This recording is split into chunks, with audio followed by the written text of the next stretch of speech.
Ils ont régné avant le déluge, avant même que les montagnes portent un nom, avant que la mer connaisse sa limite. Les tablettes d'argile murmurent encore leur nom.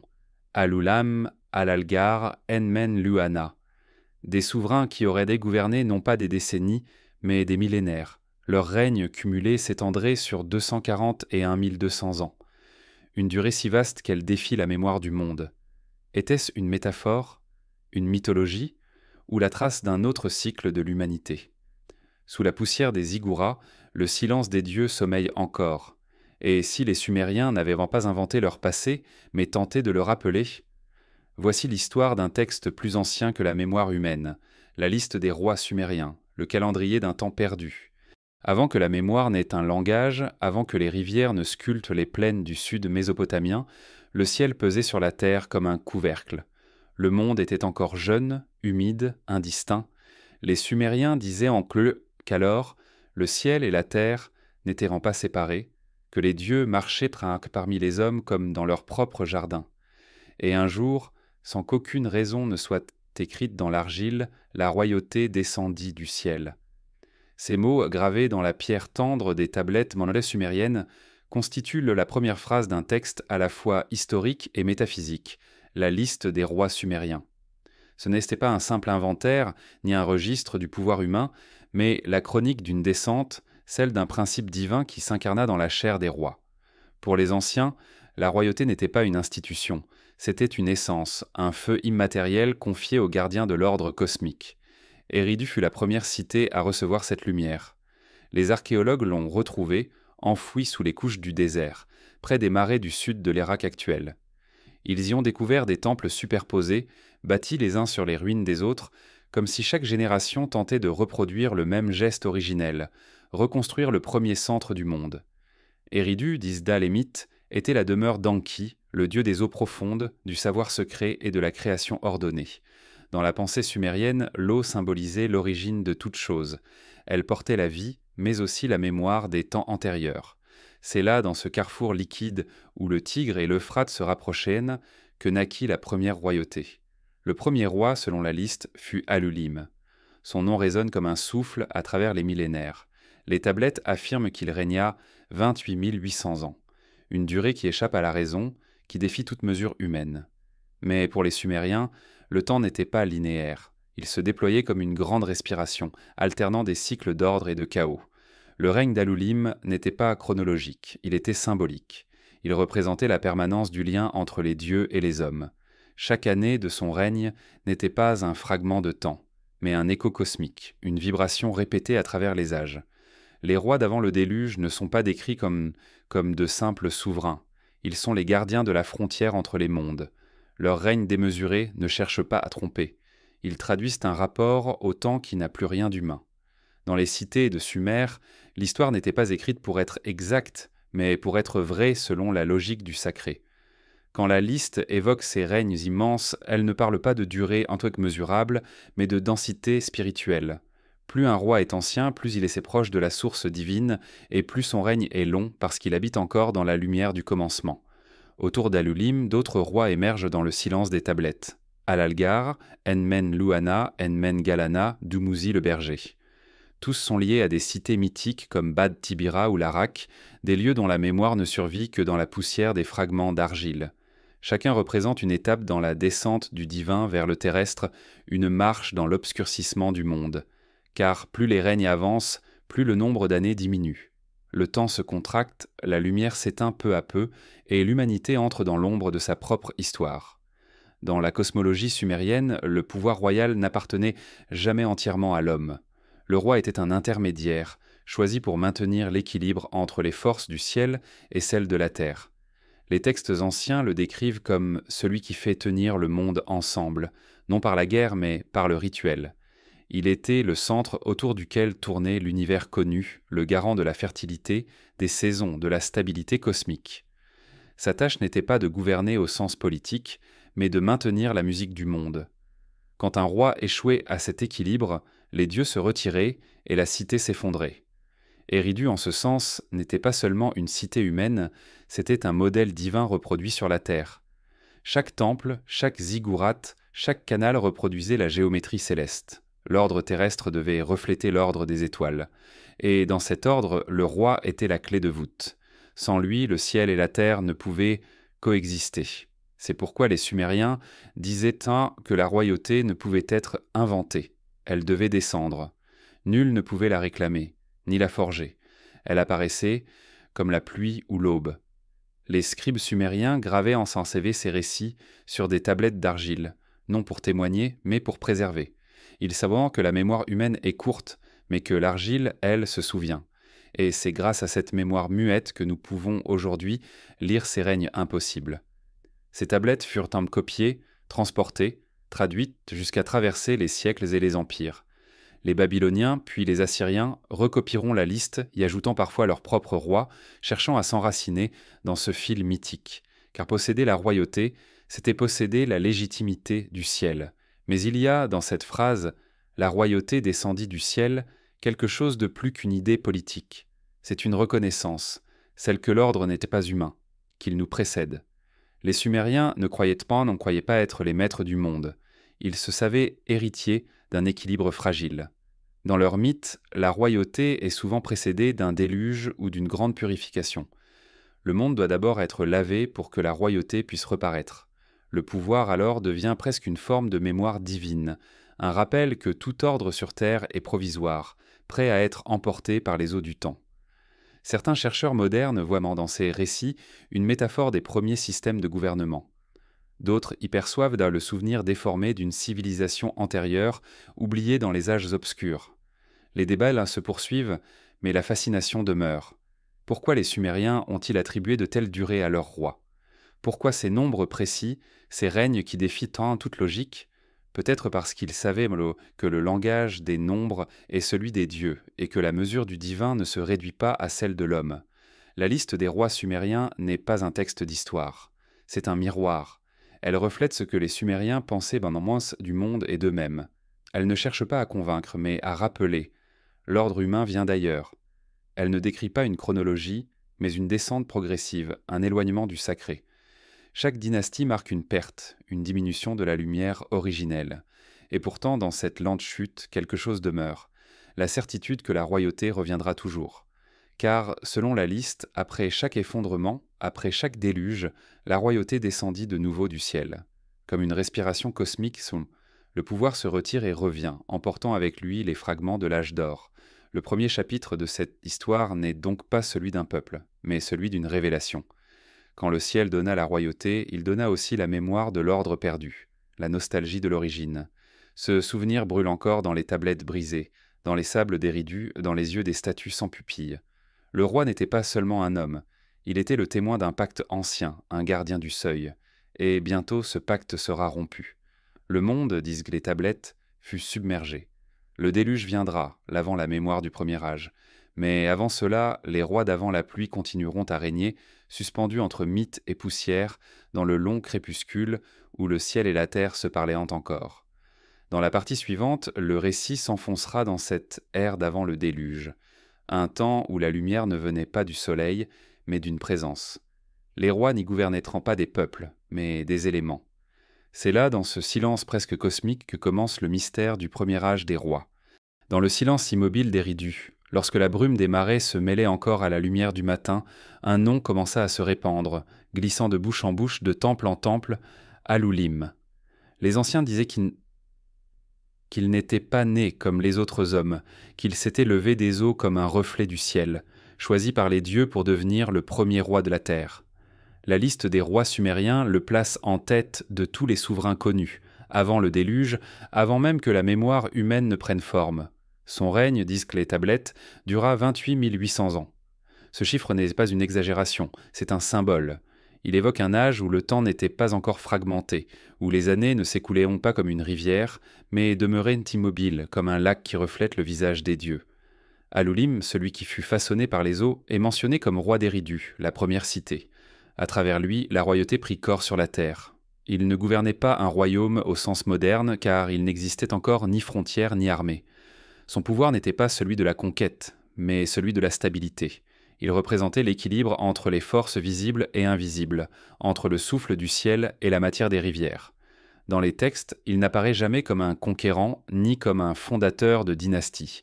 Il est l'axe autour duquel le monde commence à tourner. Les scribes le décrivent non comme un homme, mais comme une fonction vivante, celle qui maintient l'harmonie du cosmos. Les traditions sumériennes racontent que, sous son règne, les dieux vivaient encore parmi les hommes. Les temples n'étaient pas séparés des habitations. Les divinités prenaient parfois forme humaine pour enseigner les arts, la mesure, la musique et l'agriculture.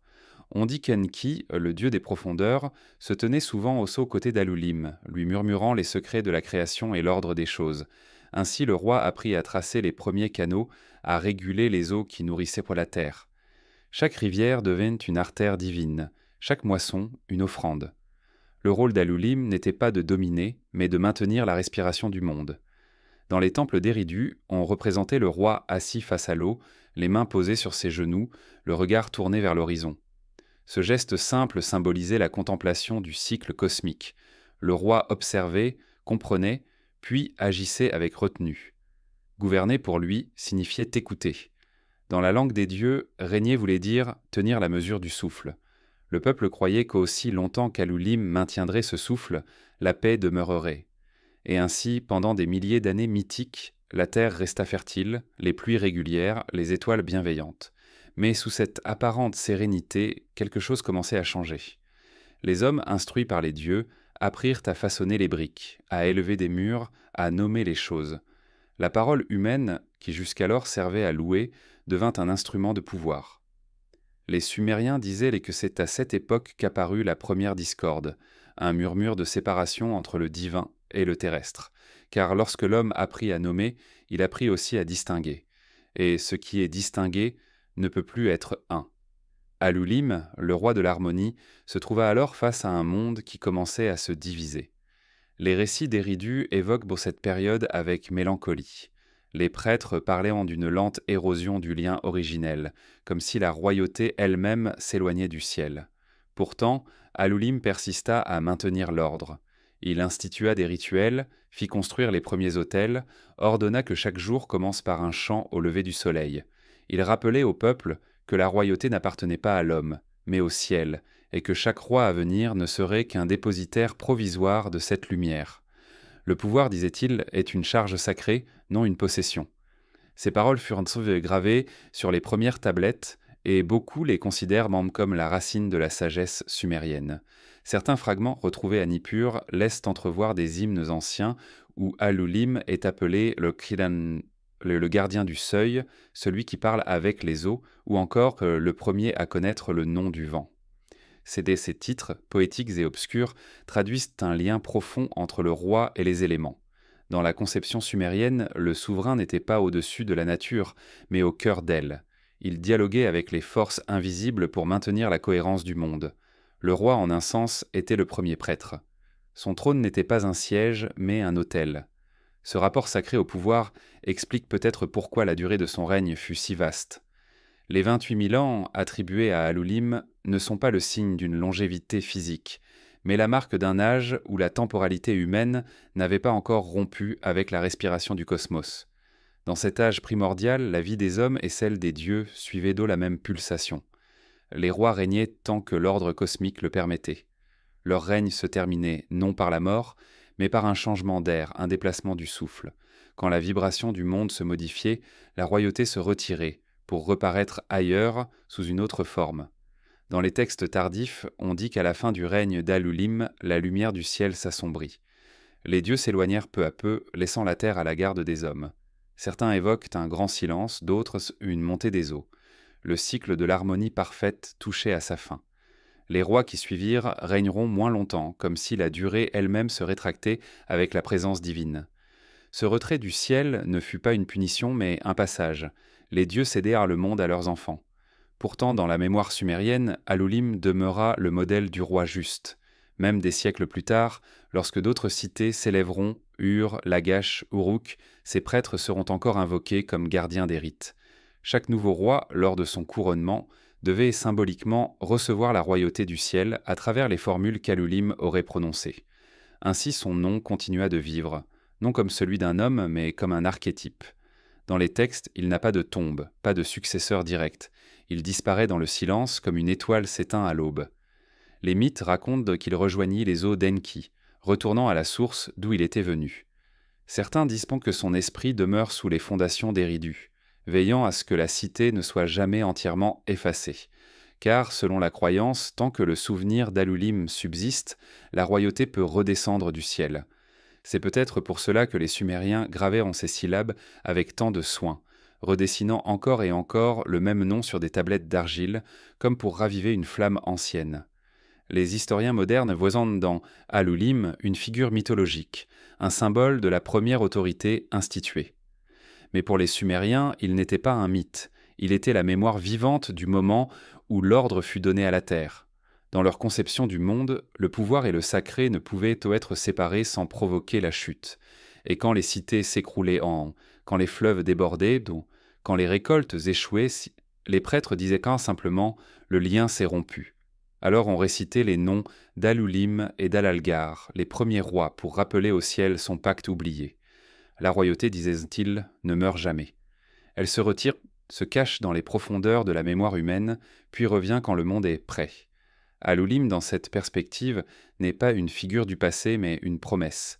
Il incarne le moment où le divin se confie à l'humain, avec toutes les conséquences que cela implique, la responsabilité, la chute, la nostalgie. Aujourd'hui encore, les ruines d'Eridu gardent ce silence particulier, celui qui précède la parole. Les archéologues marchent sur des couches d'histoire que le vent effleure à peine. Parfois, un fragment de tablette refait surface, gravé de symboles presque effacés, et sur l'un d'eux, un nom revient, toujours le même, Alulim. C'est comme un battement ancien, une mémoire persistante du premier ordre du monde. Sous le sable et la poussière, la royauté sommeille encore. Et dans cette immobilité, le souffle d'Alulim semble toujours attendre, car la légende dit qu'un jour, lorsque la terre redeviendra pure et que le ciel s'abaissera à nouveau, la royauté redescendra. Comme au premier matin du monde. Alors, le nom d'Alulim sera prononcé une dernière fois, et le cycle recommencera. Ainsi s'achève le souvenir du premier roi, celui qui régna avant le temps. Dans la partie suivante, l'histoire poursuivra sa lente descente à travers les règnes des anciens d'Eridu, ceux qui vinrent après lui, des souverains plus proches des hommes, mais toujours guidés par la lumière du ciel. Leurs noms portent déjà les signes du changement, la distance, le déclin et le premier murmure de la séparation entre Dieu et roi. Avant que les rivières ne changent de moment de cours, avant que la mémoire des hommes ne soit lavée par les eaux, il exista un temps que les Sumériens appelaient l'ère d'avant le déluge. Ce n'était pas une époque mesurable, mais un état du monde. Les dieux et les hommes partageaient encore le même souffle, les cités vivaient dans la lumière des commencements, et la royauté, descendue du ciel, circulait de main en main comme une flamme éternelle. Dans cette ère suspendue, 8 rois se succédèrent, régnant sur la terre pour un total de 240 et 1200 ans. Chacun portait un nom qui semblait déjà chargé de mythes. Alulim, Alalgar, Enmen-Luhana, Enmen-Gal-Ana, Dumuzi, Ensipazi-Ana, Enmen-Durana et Ubara-Tutu. Leurs souvenirs flottent encore dans le silence des tablettes brisées, comme un écho venu d'un monde antérieur à la chute du temps. Les Sumériens ne distinguaient pas encore la frontière entre le possible et l'impossible. Leurs récits n'étaient là pas destinés à être crus ou rejetés. Ils étaient faits pour être entendus, transmis, médités. Dans cette conception, l'histoire n'était pas un enchaînement d'événements, mais une respiration du divin. Ainsi, les règnes d'avant le déluge ne sont pas des chroniques, ce sont des miroirs du rapport entre l'homme et le ciel. Ils parlent de souverains dont la durée de vie s'étendait sur des dizaines de milliers d'années, non pour exalter leur puissance, mais pour signifier leur proximité avec l'immortalité. Plus un roi était ancien, plus il incarnait la permanence du sacré. Les scribes qui consignèrent la liste des rois sumériens sur les tablettes d'argile ne pensaient pas rédiger une histoire humaine. Ils cherchaient à ordonner le souvenir du monde avant la rupture. Selon eux, les rois d'avant le déluge régnaient dans une harmonie parfaite.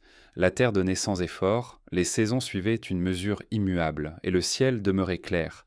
Mais chaque règne rapprochait la création d'un déséquilibre. Les années, d'abord infinies, commencèrent à se raccourcir. Les dieux d'abord présents devinrent plus distants. L'ordre du monde, peu à peu, s'affaiblissait. Alalgar succéda à Alulim à Eridu. Les hymnes le décrivent comme celui qui fit couler les eaux des fondations, l'artisan du second ordre. Si Alulim avait instauré la stabilité, Alalgar fut celui qui tenta de préserver la mémoire. Sous son règne, disent les textes, les hommes apprirent à consigner les signes du ciel, à observer les astres et à en tirer les clérithmes du temps. Ce n'était pas encore l'astronomie, mais une liturgie cosmique. On dressait des tablettes d'argile où l'on inscrivait les phases de la lune, les vents, les crues. Les prêtres d'Alalgar furent les premiers gardiens du calendrier, convaincus que comprendre le ciel, c'était retarder la venue du chaos. Puis vint Enmen-Luhana, roi de Bad Tibira. Son nom signifie « celui par qui les rites furent accomplis ». Il fut, selon les tablettes, le roi des offrandes et des premiers temples monumentaux. Son règne, long de 43 200 ans, symbolise la codification du sacré. Sous lui, les hommes commencèrent à distinguer le profane du divin. Des cérémonies furent instaurées, des prêtres choisis, et la royauté devint un instrument rituel. Chaque décision, chaque loi devait reproduire un acte divin. Le roi n'était plus seulement le lien avec le ciel, il devint le garant de la pureté du monde. Enmen-Galana, son successeur, est décrit dans les fragments retrouvés à Kish comme le roi du murmure des vents. Ce surnom obscur renvoie peut-être à la transmission des paroles secrètes, des chants sacrés qui permettaient aux prêtres de dialoguer avec les forces invisibles. Sous son règne, les Sumériens disent que les hommes commencèrent à rêver de ce qu'ils avaient d'imperdu, le contact direct avec les dieux. Ce fut un âge de nostalgie, de silence et d'attente. Les rites se multiplièrent, comme si chaque cérémonie cherchait à combler l'absence grandissante du divin. Vint ensuite Dumuzi, le berger, le plus célèbre des rois d'avant le déluge. Contrairement à ses prédécesseurs, il ne régna pas sur une cité de pierre, mais sur les pâturages et les troupeaux. Il représentait la royauté pastorale, celle de la fécondité et du cycle des saisons. Dans les hymnes, il est associé à Inanna, la déesse de l'amour et de la guerre, qui le choisit pour être son époux. Leur union symbolisait la complémentarité du ciel et de la terre, de la pluie et du blé. Mais leur histoire s'acheva dans la tragédie. Dumuzi fut entraîné dans les enfers, victime du désordre croissant qui s'insinuait dans le monde. Chaque année, les Sumériens commémoraient sa mort et son retour, voyant en lui la métaphore du temps cyclique, de la mort et de la renaissance. Après, lui régna Ensipasiana, le prêtre du ciel paisible. On dit qu'il tenta de rétablir le lien rompu entre les hommes et les dieux par la prière et le sacrifice. Il fit bâtir des sanctuaires au sommet des collines, espérant que la hauteur ramènerait la parole divine. Mais les signes se faisaient en rares. Les pluies devenaient plus imprévisibles, les vents plus violents. Les scribes écrivent que les eaux commencèrent à se troubler. L'harmonie du monde s'effilochait, imperceptiblement, comme un fil d'or qui se détisse. Puis vint Enmen-Durana, peut-être le plus mystérieux de tous. Les tablettes le décrivent d'un sang comme un roi qui marcha avec les dieux. On dit qu'il fut enlevé au ciel sans mourir, emporté par les vents vers le royaume des Lumières. Les mythes babyloniens, qui héritèrent de cette figure, en firent le modèle du sage Enoch, celui qui connut les secrets du soleil et de la lune. Enmen-Durana symbolise la transition, la fin d'un monde d'union et le début d'un monde d'attente. Sous son règne, la connaissance divine se retira du monde des hommes. Il ne resta plus que des fragments, des formules, des symboles. Le dernier roi d'avant le déluge fut Ubara-Tutu Churupak, père de Ziusudra, celui que les récits ultérieurs nommeront Noé. Son règne fut le crépuscule de l'âge primordial. Les tablettes racontent que les dieux, voyant la corruption s'étendre parmi les hommes, décidèrent de purifier la terre. Les eaux montèrent, les vents se déchaînèrent, et la royauté, ce don du ciel, se retira dans le silence. Ubara-Tutu régna 36 000 ans, puis tout s'effaça. Ce fut la fin du premier cycle du monde. Lorsque les eaux du déluge se retirèrent, tout avait changé. Les montagnes portaient les cicatrices de la mer. Les cités n'étaient plus que des souvenirs. Mais dans les récits, une certitude demeurait, la royauté reviendrait. Le texte dit simplement « Après que le déluge eut balayé la terre, la royauté descendit à nouveau du ciel ». Ces mots, simples et répétés, contiennent le cœur de la pensée sumérienne. Le temps est circulaire, la chute n'est jamais définitive. Ce qui est perdu reviendra sous une autre forme. Pour les Sumériens, le déluge ne fut pas seulement une catastrophe naturelle, mais une réinitialisation du monde. Ce qui avait été trop long, trop parfait, devait être dissous pour recommencer. Les règnes d'avant le déluge représentent cette première harmonie, cet âge où la royauté divine coulait encore sans obstacle dans le cœur des hommes. Après la catastrophe, la royauté reviendra, mais elle ne sera plus la même. Elle aura goûté à la fragilité. Les rois d'avant le déluge sont donc les gardiens du souvenir. Leurs noms ne désignent pas des individus, mais des archétypes. Alula Meso la stabilité, Alalgar la mémoire, Enmen Luana le rite, Dumuzi le cycle de la vie, Enmen Durana la sagesse céleste, Ubara Tutu la fin et le recommencement. Ensemble, ils forment le récit de la première humanité, celle qui vécut sans séparation. Dans les ruines d'Eridu et de Churupak, les archéologues ont retrouvé des couches de limon, traces tangibles d'une inondation gigantesque. Peut-être qu'un événement réel donna naissance au mythe, mais pour les Sumériens, la vérité ne se mesurait pas à la preuve, elle se ressentait dans le sens du monde. Le déluge était à la fois réel et spirituel, une purification nécessaire pour que le cycle recommence. Ainsi s'achève l'âge des rois d'avant le déluge, un âge d'unité, de démesure et de lente séparation. Les hommes ne sont plus immortels, mais ils se souviennent de l'avoir été. Ce souvenir les poussera à bâtir de nouvelles cités, à écrire, à prier, à chercher à nouveau la descente du ciel. Dans la partie suivante, nous entrerons dans cet autre temps, celui d'après les eaux, où la royauté redescend pour la première fois sur une terre renouvelée. Là commence le second âge du monde, celui de la fragilité et de la reconstruction. Lorsque les eaux du déluge se retirèrent, les plaines du sud retrouvèrent un silence nouveau. Les collines d'argile portaient encore la trace du passage des vagues, et les survivants marchaient et parmi les débris de leur ancien monde. Le vent y parlait une langue d'oubli. Mais dans ce désert de mémoire, une idée germa. Il fallait retenir. Ce fut le commencement d'un geste qui allait transformer le destin des hommes, un geste simple, presque instinctif, né de la peur de perdre. Les Sumériens ne voulaient plus confier leur histoire seulement à la parole ou au chant des prêtres. Ils voulurent l'ancrer, la graver, la rendre visible. C'est ainsi que naquit l'écriture, non comme un art, mais comme un acte de survie de la mémoire. À Sumer, le souvenir n'était pas une nostalgie, il était une responsabilité. Chaque génération portait le devoir de préserver la trace de la précédente, car tout oubli était une mort seconde. Les prêtres d'Eridu, d'Uruk et de Kish observaient le monde renaissant et savaient que la royauté était revenue sur terre, mais que le lien entre les dieux et les hommes restait fragile. Pour que la royauté survive, il fallait que la mémoire ne se brise plus. L'écriture fut donc conçue comme une architecture invisible, un temple dressé dans l'argile. Les premiers signes apparurent sur des tablettes grossières, façonnées de mains encore hésitantes. On y grava d'abord des chiffres, des marques, des symboles pour compter les offrandes, les céréales, les troupeaux. Ce n'était pas encore un langage, mais un code du sacré. Les Sumériens ne sépareront pas le nombre de la parole divine. Mesurer, c'était prier. Chaque trait tracé dans l'argile représentait une correspondance entre le monde terrestre et le monde céleste. Le scribe penché sur sa tablette ne faisait pas que noter des faits. Il répétait, à sa manière, le geste des dieux qui avaient inscrit le destin du monde dans la matière du ciel. Peu à peu, ces symboles se lièrent entre eux. Les Sumériens découvrirent que le signe pouvait évoquer le son, que la forme pouvait se transformer en parole. Alors, l'écriture se fit récit. Les tablettes cessèrent donc d'être de simples registres. Elles devinrent des miroirs de la mémoire collective. Dans les temples, on conservait ces fragments d'argile dans des jarres scellées comme des graines de connaissance. Chaque tablette portait une part d'éternité, un fragment du passé que les hommes refusaient de voir disparaître. L'écriture sumérienne, née de ce besoin de retenir, était une langue d'ombre et de lumière. On y lisait à la fois la peur de l'oubli et la promesse du souvenir. Le scribe, instrument de la mémoire, était considéré comme un prêtre du temps. Il ne se contentait pas d'écrire, il gardait le monde en cohérence. Dans certaines tablettes d'Uruk, on retrouve des prières adressées non à un dieu, mais à la mémoire elle-même. Que l'argile ne s'efface pas, que la trace demeure, que le nom survive au vent. Ces mots, gravés il y a plus de 5000 ans, résonnent encore comme la première prière adressée à l'éternité. Les Sumériens disaient que la parole humaine était fragile, faite de souffle et de poussière. Mais l'écriture, elle, liait le souffle à la terre.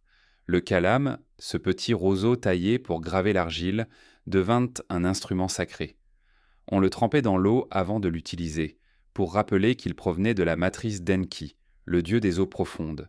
Chaque scribe, avant de tracer la première marque du jour, récitait une formule « Je grave pour que le monde ne meure pas ». Ainsi chaque mot inscrit dans la terre devenait un acte de continuité. La création de l'écriture transforma la relation des hommes au temps. Avant elle, la mémoire appartenait aux prêtres et aux conteurs. Elle était fluide, mouvante, soumise aux variations de la parole. Avec l'écriture, le temps se figea. Le passé devint tangible. Les tablettes permirent de préserver les règnes, les généalogies, les lois, mais aussi les mythes et les rêves. Pour la première fois, le souvenir ne dépendait plus du souffle d'un homme. Il devenait une trace matérielle offerte à la durée. Le monde gagna en permanence, mais il perdit aussi une part de mystère. La parole, devenue écrite, cessa d'être vivante. Les Sumériens ne le savaient pas encore, mais ce geste allait changer l'humanité entière. En fixant la mémoire, ils ouvrirent le chemin de l'histoire, mais aussi celui de l'oubli consenti. Car ce qui est écrit peut être conservé sans être compris. Le risque du silence inscrit remplaça celui du silence oral. Le monde se dota d'une mémoire, mais aussi d'une distance. Désormais, la royauté pouvait se légitimer par l'archive. Les rois ordonnaient aux scribes d'inscrire leur nom dans la terre, convaincus que tant qu'un symbole porterait leurs traces, il ne disparaîtrait jamais vraiment. Dans les grandes cités renaissantes, l'écriture devint le cœur du pouvoir. À Uruk, des écoles furent fondées pour former les scribes. Ces lieux, appelés Eduba, maison des tablettes, étaient les premiers sanctuaires du savoir. On y apprenait à tracer les signes, à lire les textes sacrés, à comprendre la correspondance entre le ciel et la terre. Les élèves assis dans la poussière répétaient les mêmes symboles pendant des années, jusqu'à ce que leurs mains deviennent sûres et leur esprit clair. Ils ne copiaient pas seulement des mots, ils perpétuaient une vision du monde. Les tablettes d'argile, si fragiles, traversèrent pourtant les millénaires. Elles résistèrent mieux que les palais, mieux que les empires. Car l'argile, lorsqu'elle brûle, se pétrifie et devient pierre. Les guerres, les incendies, les effondrements n'effacèrent pas ces témoins silencieux. C'est grâce à elles que nous savons encore aujourd'hui les noms des rois d'avant le déluge, les hymnes dédiés aux dieux, les prières des scribes anonymes. Chaque fragment retrouvé est une voix ancienne revenue du fond du temps. L'écriture permit aussi une nouvelle forme de royauté, celle du souvenir. Les rois devinrent inconscients que leur pouvoir dépendait non seulement de la faveur des dieux, mais de la mémoire qu'ils laissaient derrière eux. Le roi qui n'était pas écrit n'existait pas. Cette idée transforma la manière de gouverner. Les monuments, les stèles, les temples furent couverts d'inscriptions destinées à durer au-delà de la mort. Le nom, désormais, valait plus que le corps. Les Sumériens, en gravant leurs récits, inventèrent l'immortalité par la trace. Mais il y eut aussi un revers. En fixant la mémoire, on fixa la hiérarchie. Ce qui était écrit devenait vrai et ce qui ne l'était pas sombrait dans l'oubli. L'écriture donna naissance à la légitimité, mais aussi à la perte. Les rois d'après le déluge s'en servirent pour affirmer leurs droits divins, pour réécrire les origines, pour effacer leurs ennemis. Ainsi le pouvoir du calame devint aussi grand que celui du sceptre. Le scribe, figure discrète et silencieuse, devint l'ombre du roi, son gardien et parfois son juge. Pourtant, dans les profondeurs des temples, certains prêtres continuaient de voir l'écriture non comme un outil, mais comme une prière. Ils disaient tant que chaque mot gravé dans l'argile nourrissait le souvenir du monde d'avant. Les bibliothèques naissantes étaient conçues comme des jardins de mémoire. Chaque tablette, rangée avec soin, représentait une graine en attente de réveil. Car les Sumériens croyaient que la mémoire, comme la vie, pouvait s'endormir mais jamais mourir. Les hymnes d'Uruk parlent souvent de la mémoire d'argile, comme d'une entité vivante. On y lit « Ce que la main trace, le vent ne peut l'emporter. Ce qui est gravé devient souffle du Dieu. » Dans ces lignes, on sent encore la crainte et la fascination qu'inspirait ce nouveau pouvoir. Écrire, c'était presque créer. Et dans ce pouvoir de création se cachait aussi une part de danger, celle de se substituer au ciel. L'écriture fit de l'homme un témoin, mais aussi un rival des dieux. À travers ce geste simple, graver la terre, les Sumériens firent entrer le monde dans la durée. L'éphémère devint durable, le fragile devint signe. La parole des rois, les lois, les poèmes, les chants, tout cela fut confié à la terre, à la patience de l'argile. Les Sumériens comprirent avant tout le monde que la mémoire est la seule forme d'immortalité que l'homme puisse atteindre sans offense aux dieux. Ce fut leur plus grand héritage. Ainsi, la naissance de l'écriture ne fut pas seulement une révolution culturelle, elle fut un acte sacré, une manière de maintenir ouvert le passage entre le visible et l'invisible. Chaque tablette d'argile est une porte, un écho, une respiration d'un temps qui refusait de s'effacer. Les Sumériens, en gravant leurs histoires, gravèrent leur âme dans la matière. Et peut-être, au fond, Savaient-ils que ces tablettes, un jour, seraient redécouvertes, et que leur mémoire, ainsi préservée, réveillerait à nouveau la voix des premiers rois et des premiers dieux? Dans la partie suivante, le récit poursuivra sa marche lente à travers les âges renaissants de Sumer, car après la naissance de la mémoire vint la naissance de la dualité, celle des dieux rois et des rois dieux, des êtres mi-humains, mi-divins, qui prirent sur eux le poids du monde pour préserver l'ordre et l'oubli. Quand les premières sociétés de Sumer reprirent vie après le déluge, un changement profond s'était produit dans la conscience du monde. Les hommes savaient désormais que la royauté venait du ciel, mais ils avaient aussi compris que les dieux pouvaient se retirer à tout instant. Leur temple, reconstruit sur les ruines des anciens, ne vibrait donc plus de la même manière. Les chants étaient plus graves, les offrandes plus nombreuses, les prières plus longues. Le ciel n'était plus proche, il devenait lointain, presque silencieux. Pourtant, dans ce silence, un nouvel ordre s'imposa, celui des rois-dieux, des souverains nés du sang humain mais porteurs d'une étincelle divine. C'est dans cette fusion trouble entre le sacré et le terrestre que prit forme la royauté de la Sumer post-diluvienne. Les anciens textes disent que la royauté descendit à Kish après le déluge. Cette phrase simple, répétée à travers les siècles, marque le passage d'un âge mythique à un âge historique. Le pouvoir n'était plus confié à des êtres d'immortalité, mais à des hommes, choisis par le ciel pour porter un fragment du feu divin. Pourtant, cette humanité nouvelle n'effaçait pas la grandeur passée. Au contraire, les rois de Sumer se voulurent les héritiers des dieux, leurs représentants visibles, leurs reflets imparfaits. Dans chaque cité, la royauté devint un théâtre du sacré. Le roi était à la fois prêtre, juge, guerrier et messager du ciel. Ce mélange de divin et d'humain n'était pas une métaphore. Les Sumériens croyaient que les dieux avaient littéralement versé une part de leur essence dans le corps des rois. Ainsi, chaque couronnement était un rite de transmutation. Le souverain, au moment de recevoir la couronne, n'était plus tout à fait un homme. On l'enduisait d'huile sacrée, on lui faisait boire de l'eau provenant des temples d'Enki, et on prononçait sur lui des paroles que nul autre ne devait entendre. Ces rites faisaient de lui un être hybride, un intermédiaire entre les mondes. Tant qu'il restait pur, la cité prospérait. Mais s'il faiblissait, tout s'effondrait. Les récoltes mouraient, les vents changeaient, les dieux se détournaient. Cette conception du roi comme incarnation du divin donna naissance à une forme de pouvoir unique dans l'histoire humaine. Chaque roi de Sumer n'était pas seulement le chef d'un peuple, mais le garant de l'équilibre cosmique. Sa tâche consistait à reproduire sur Terre l'ordre céleste. Le temple et le palais n'étaient pas qu'une seule et même chose, deux visages d'un même centre. Le roi trônait là comme le dieu dans son sanctuaire. Les scribes le décrivaient non comme un souverain de chair, mais comme un astre. Ses gestes avaient une valeur rituelle, et chaque décision, même la plus politique, devait être précédée d'un sacrifice, d'un signe, d'une interprétation des augures. Dans les hymnes dédiés à Enlil, le dieu suprême, le roi est souvent décrit comme « le fils choisi », celui que la lumière traverse.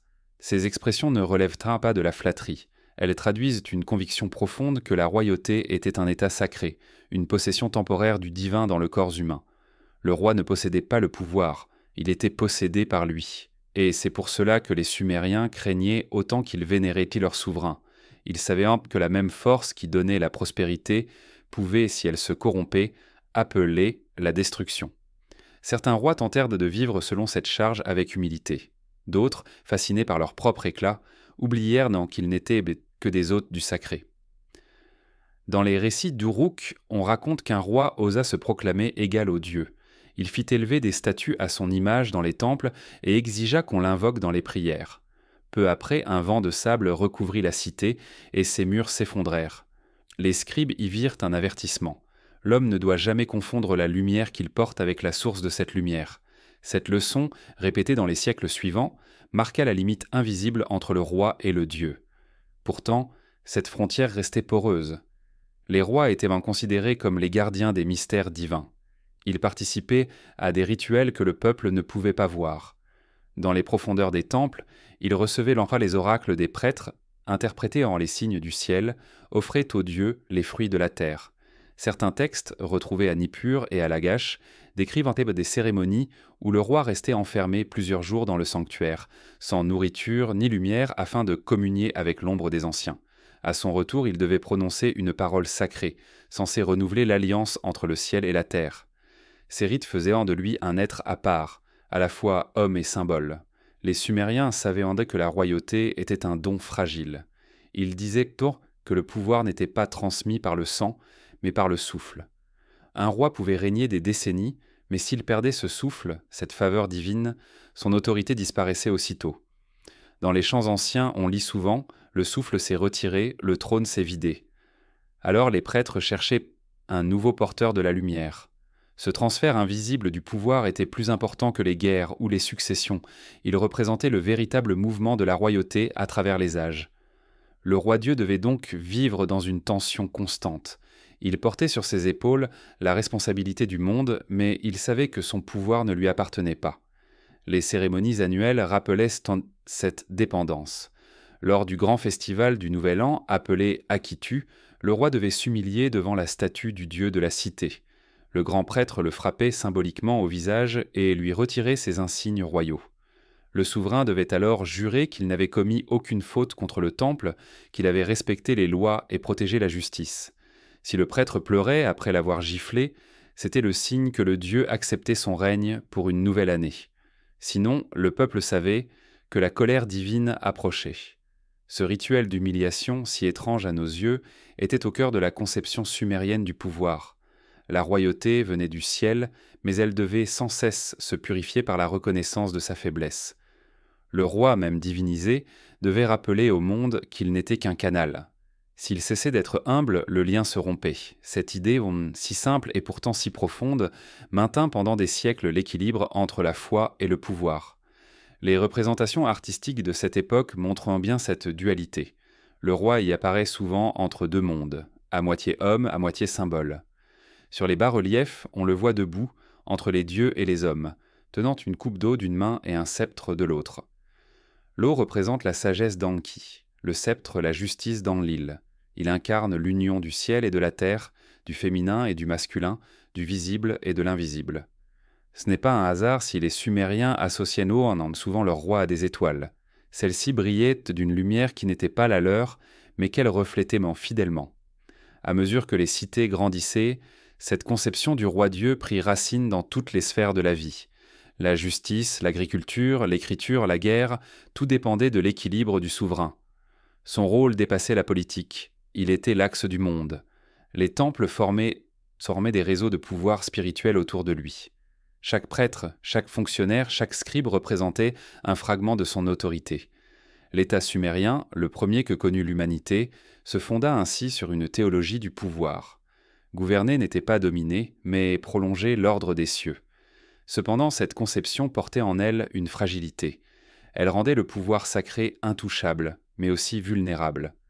Quand un roi tombait, ce n'était pas seulement un homme qui mourait, mais tout un équilibre cosmique qui s'effondrait. Chaque chute royale était perçue comme un signe. Le monde avait perdu son harmonie et les dieux s'étaient détournés. C'est pourquoi les Sumériens vivaient dans une peur constante de l'impiété, persuadés qu'un seul acte injuste pouvait provoquer la ruine d'une cité. Certains rois, conscients de ce danger, se firent les serviteurs de la sagesse. Ils fondèrent des écoles, firent de recopier les anciens hymnes, élevèrent des temples pour apaiser les divinités. D'autres, au contraire, se laissèrent enivrer par leur propre lumière et cherchèrent à rivaliser avec les dieux. Ces souverains oublièrent que le pouvoir ne se conserve que par la mesure. Ils bâtirent des ziggourats si hautes qu'elles semblaient vouloir toucher le ciel, défiant l'ordre qu'ils étaient censés préserver. Leurs cités furent souvent frappées par des désastres, guerres, inondations, famines, que les chroniques interprétèrent comme des avertissements. Mais malgré les fautes, malgré les chutes, la royauté ne disparut jamais. Elle se déplaça simplement, quittant une cité pour une autre, un roi pour un autre. Chaque fois qu'un trône s'effondrait, un autre se dressait ailleurs, portant la même flamme invisible. C'est ce mouvement, ce passage perpétuel, qui maintint vivant le mythe des rois-dieux. Les Sumériens y voyaient alors la preuve que le ciel ne les avait pas abandonnés, mais qu'il exigeait d'eux vigilance et humilité. Ainsi, à travers ces siècles où les dieux semblaient régner à travers les hommes, Sumer devint le théâtre d'une tension éternelle, l'homme cherchant à porter la lumière sans s'y brûler, à régner sans s'éloigner du divin. Les rois-dieux furent les gardiens de cette frontière fragile. Dans la partie suivante, nous suivrons cette royauté dans son mouvement, lorsque les 7 sages descendirent pour instruire les hommes, pour enseigner l'art de bâtir, de prier et de comprendre le langage des cieux. Au commencement du Nouvel Âge, lorsque la royauté avait de nouveau descendu du ciel, mais que le souvenir des eaux du déluge hantait encore la mémoire des hommes, il se disait qu'un groupe d'êtres singuliers marcha parmi les rivières de Sumer. Les Sumériens les appelaient Apkallu, les sept sages, les gardiens de la connaissance d'avant les flots.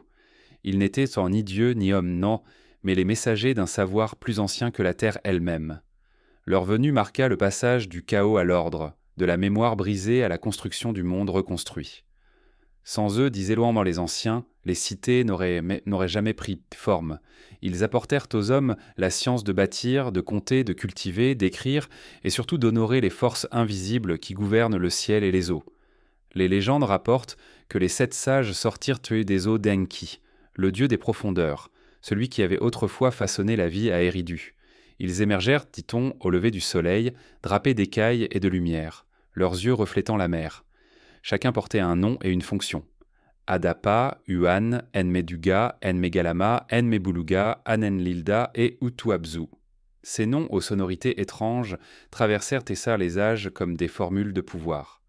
On disait qu'ils enseignaient par la parole et par le geste, qu'ils parlaient pour la langue du vent et de la pluie, et que leur simple présence suffisait à apaiser les eaux. Dans les temples, les prêtres les invoquaient, comme des protecteurs, les maîtres silencieux de la sagesse et du destin. Le premier des sept sages fut Adapa, le plus connu de tous. On raconte qu'il fut créé par Enki lui-même, doté d'une intelligence parfaite mais privé de l'immortalité. Il enseigna aux hommes l'art de la parole et de l'écriture, leur apprenant à fixer les sons du monde dans l'argile. Sous sa direction, les scribes d'Éridu établirent les premiers codes de conduite, les premières prières ordonnées, les premières seules règles du temple. Mais Adapa porta aussi en lui la marque d'une perte. Dans une légende célèbre, il refusa la nourriture de la vie éternelle offerte par le Dieu du ciel, croyant obéir à Enki. Ainsi, par fidélité, il scella le destin des hommes. La connaissance leur serait donnée, mais non l'immortalité. Après lui vinrent les autres sages, chacun porteur d'un don différent. Enmeduga enseigna aux hommes l'art de mesurer la terre et d'édifier des murs solides, traçant les plans des cités à venir. Il montra comment aligner les temples sur le mouvement des étoiles, afin que chaque construction soit un reflet du ciel. Enmegalama, lui, initia les hommes au rituel de purification, aux chants sacrés et à la médecine. Il expliqua que le corps n'était qu'un temple pour l'âme, et que toute guérison devait commencer par la paix intérieure. Enmebuluga révéla les secrets de la métallurgie et du feu maîtrisé. Grâce à lui, les hommes apprirent à forger le cuivre, à créer des outils, à dompter la matière sans la corrompre. Les derniers sages furent Anenlilda et Utuabzu. Le premier enseigna aux prêtres le langage des courants et des vents, leur apprenant à lire les signes du ciel et à interpréter la volonté divine à travers les phénomènes naturels. Le second, Utuabzu, fut celui qui retourna dans les eaux, le dernier à disparaître sous la surface, emportant avec lui le secret de la continuité du monde. On dit que tant qu'il dormira dans les profondeurs, la mémoire de Sumer ne s'éteindra pas. Ces sept êtres devinrent les gardiens invisibles de la civilisation, des présences muettes que les rois invoquaient avant toute fondation. Les traditions sumériennes décrivent avec précision le rôle des sept sages dans la renaissance des cités après le déluge. Ils voyageaient d'un lieu à l'autre, transmettant aux peuples dispersés les arts nécessaires à la survie. La construction des canaux, la maîtrise de l'irrigation, la mesure des récoltes. Ils enseignaient aussi l'ordre moral, la justice, la tempérance, le respect des serments. Chaque cité, disait-on, devait avoir été bénie par la présence d'un sage pour prospérer. Eridu, Uruk, Kish, Larak et Shuruppak revendiquaient toutes leurs visites. Là où ils passèrent, le chaos reculait et la mémoire s'éveillait. Les tablettes retrouvées dans les ruines d'Ur et de Nippur contiennent des hymnes dédiés aux Apkallu. Dans ces textes, ils sont décrits en nom comme ceux qui mirent en place les fondations du ciel sur la terre, et ceux qui élevèrent les temples des dieux pour que les vents obéissent à la loi. Ces formules poétiques et solennelles traduisent la conviction que la civilisation n'était pas une invention humaine, mais une réminiscence. Les hommes n'en avaient pas créé la cité, ils se souvenaient seulement de ce qu'elle devait être. Les sages, en ce sens, n'étaient pas des fondateurs, mais des réveilleurs. Ils rappelaient à l'humanité la forme oubliée du monde avant la chute. Certains chercheurs modernes voient dans les Apkallu les premières représentations symboliques de la transmission du savoir. Mais pour les Sumériens, il ne s'agissait pas d'une métaphore. Ces êtres existaient réellement, même si leur présence n'était pas toujours visible. Les sculptures qui les représentent, et souvent mi-homme, mi-poisson, avec des ailes ou des queues écailleuses, rappellent cette ambivalence.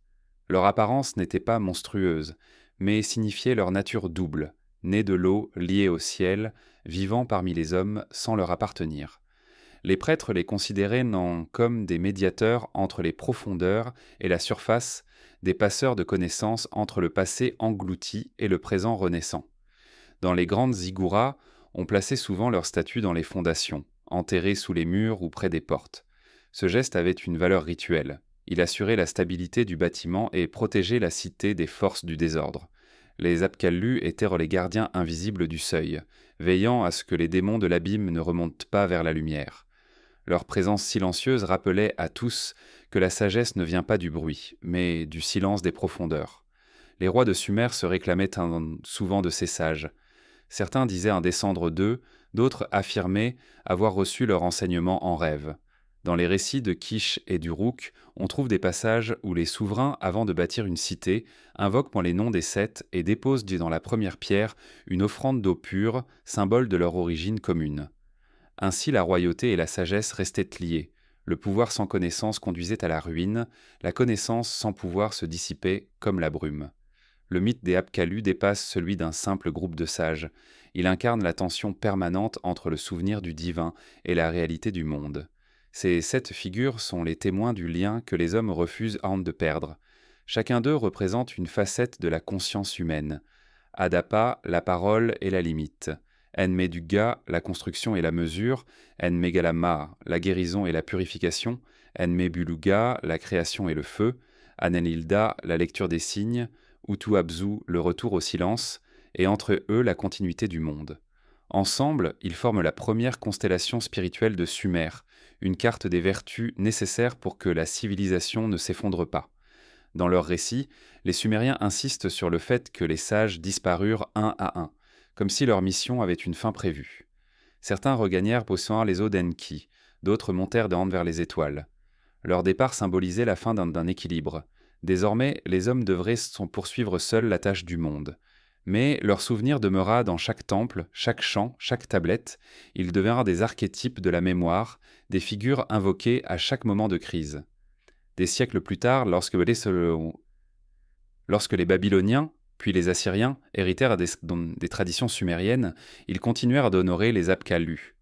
Dans les palais de Ninive et de Babylone, les reliefs représentant des génies zélés, tenant un cône et un sceau, rappellent directement leur image. Ces figures, placées aux entrées des salles royales, perpétuaient la fonction de protection et de transmission. Le roi passait sous leur regard avant chaque conseil, chaque guerre, chaque prière. Ainsi les sages d'Éridu ne moururent de jamais. Ils changèrent simplement de forme, devenant les gardiens éternels du pouvoir et du savoir. La légende des Apkallu est une méditation sur la fragilité de la sagesse. Elle enseigne que la connaissance véritable ne peut être possédée. Elle se prête, se confie, se transmet. Les sages étaient intervenus non pour régner, mais pour rappeler. Ils avaient ramené la mémoire du monde englouti, mais avaient aussi averti les hommes. Si la sagesse est trahie, le déluge reviendra. Leurs statues enterrées dans les fondations étaient autant de promesses que de menaces. Tant que leur nom serait invoqué, le monde tiendrait debout. Si on les oubliait, tout redeviendrait eau et silence. Ainsi, le mythe des 7 sages éclaire d'un jour nouveau la vocation même de la royauté sumérienne. Les rois ne sont pas les maîtres de la sagesse, ils en sont les dépositaires provisoires. Leur pouvoir ne vaut que s'il sert à maintenir le souvenir de ces êtres venus des profondeurs. La cité idéale, selon la pensée sumérienne, est celle qui respecte le modèle transmis par les Apkallu, un lieu d'équilibre entre la pierre et l'eau, entre le ciel et la terre, entre le savoir et le silence. À la fin de cet âge, les sages s'effacèrent ceux du monde visible, laissant derrière eux un héritage de temples et de mots. Mais leurs noms continuèrent à résonner, transmis de génération en génération. Les hommes, désormais seuls, continuèrent donc de bâtir selon les modèles reçus, mais sans toujours comprendre le sens de ce qu'ils imitaient en nom. Il vint un moment où la terre, saturée de mémoire et d'orgueil, sembla s'incliner sous le poids de ses propres songes. Les Sumériens racontaient donc alors, les dieux, las du bruit des hommes et de leurs cités nouvelles, décidèrent de laver le monde. Le déluge n'était pas une punition, mais une purification. Une marée de silence qui devait ramener la terre à son état premier, celui où seuls les eaux et le ciel se connaissaient entiers. Ce récit, gravé dans les tablettes les plus anciennes, marque la frontière invisible entre le temps mythique et le temps humain. Avant le déluge, les rois vivaient des millénaires, les dieux parlaient aux hommes dans les rêves et dans le vent. Après lui, le monde devint mesurable, les règnes plus courts, la royauté plus lourde. Le déluge fut donc moins une catastrophe qu'une toismosief qu'une coupure, le moment où l'éternité cessa de se mêler à la durée. Dans les chroniques sumériennes, la décision des dieux vient d'un déséquilibre. Les hommes, instruits par les 7 sages, avaient appris à bâtir, à cultiver, à gouverner. Mais avec la connaissance vint la présomption. Les cités grandirent, les temples se multiplièrent, et le monde devint bruyant. Les hommes se mirent à croire que la royauté leur appartenait. Ils oublièrent que le pouvoir n'était qu'un reflet du ciel. Les textes disent « Les hommes remplirent la terre de tumulte, et leur souffle monta jusqu'au trône des dieux. » Alors, le conseil divin se réunit. Enlil, seigneur du vent, exigea le silence. Enki, dieu des eaux, plaida pour la clémence. Mais la décision fut prise. Le monde devait être purifié. Les eaux qui avaient reporté la vie deviendraient un moment les eaux de la faim. Les tablettes d'Éridu et de Nippur racontent comment le déluge fut annoncé à un seul homme. Ziusudra, roi de Churupak, fils d'Ubaratutu, le dernier des rois d'avant le cataclysme. Enki, fidèle à sa nature de bienveillant trompeur, ne put supporter de voir l'humanité disparaître. Il parla à Ziusudra dans un rêve, non par des mots, mais par des symboles, un roseau planté dans le sol, un bateau couvert de bitume, des oiseaux tournoyant dans le ciel. Le roi comprit. Il fit construire une grande embarcation, non pour fuir mais pour préserver la mémoire. Les Sumériens ne décrivent pas Ziusudra comme un survivant, mais comme un gardien. Il devait sauver non seulement la vie, mais aussi la parole, les chants, les tablettes, les semences et les lois. Ce fut là le vrai sens du déluge, une sauvegarde du souvenir avant l'effacement. Quand les vents se levèrent, la mer engloutit tout. Les montagnes disparurent sous les eaux, les cités s'effondrèrent, les temples furent avalés par la vase. Pendant 7 jours et 7 nuits, le monde redevint silence. Les dieux eux-mêmes, dit-on, furent ressaisis en mois de remords. Leurs trônes tremblèrent, et ils contemplèrent de creux depuis le ciel la désolation de la terre. Seule la barque de Ziusudra flottait sur l'abîme, portant dans son ventre le dernier souffle du monde. Au 7e jour, le vent se calma, les eaux se retirèrent. Ziusudra ouvrit la fenêtre du bateau et laissa s'envoler un oiseau. Lorsqu'il ne revint pas, il sut que la terre respirait de nouveau. Les tablettes racontent qu'alors Ziusudra offrit un sacrifice aux dieux. Les fragrances montèrent envers le ciel comme une prière. Enlil, apaisé, bénit Ziusudra et lui accorda la vie éternelle dans la demeure des dieux, au pays des traversées lointaines. Ainsi prit fin le premier cycle du monde. Ce mythe, plus ancien que toutes les écritures ultérieures, traversera les âges pour renaître sous d'autres noms. Utnapishtim dans l'épopée de Gilgamesh, Noé dans les textes bibliques.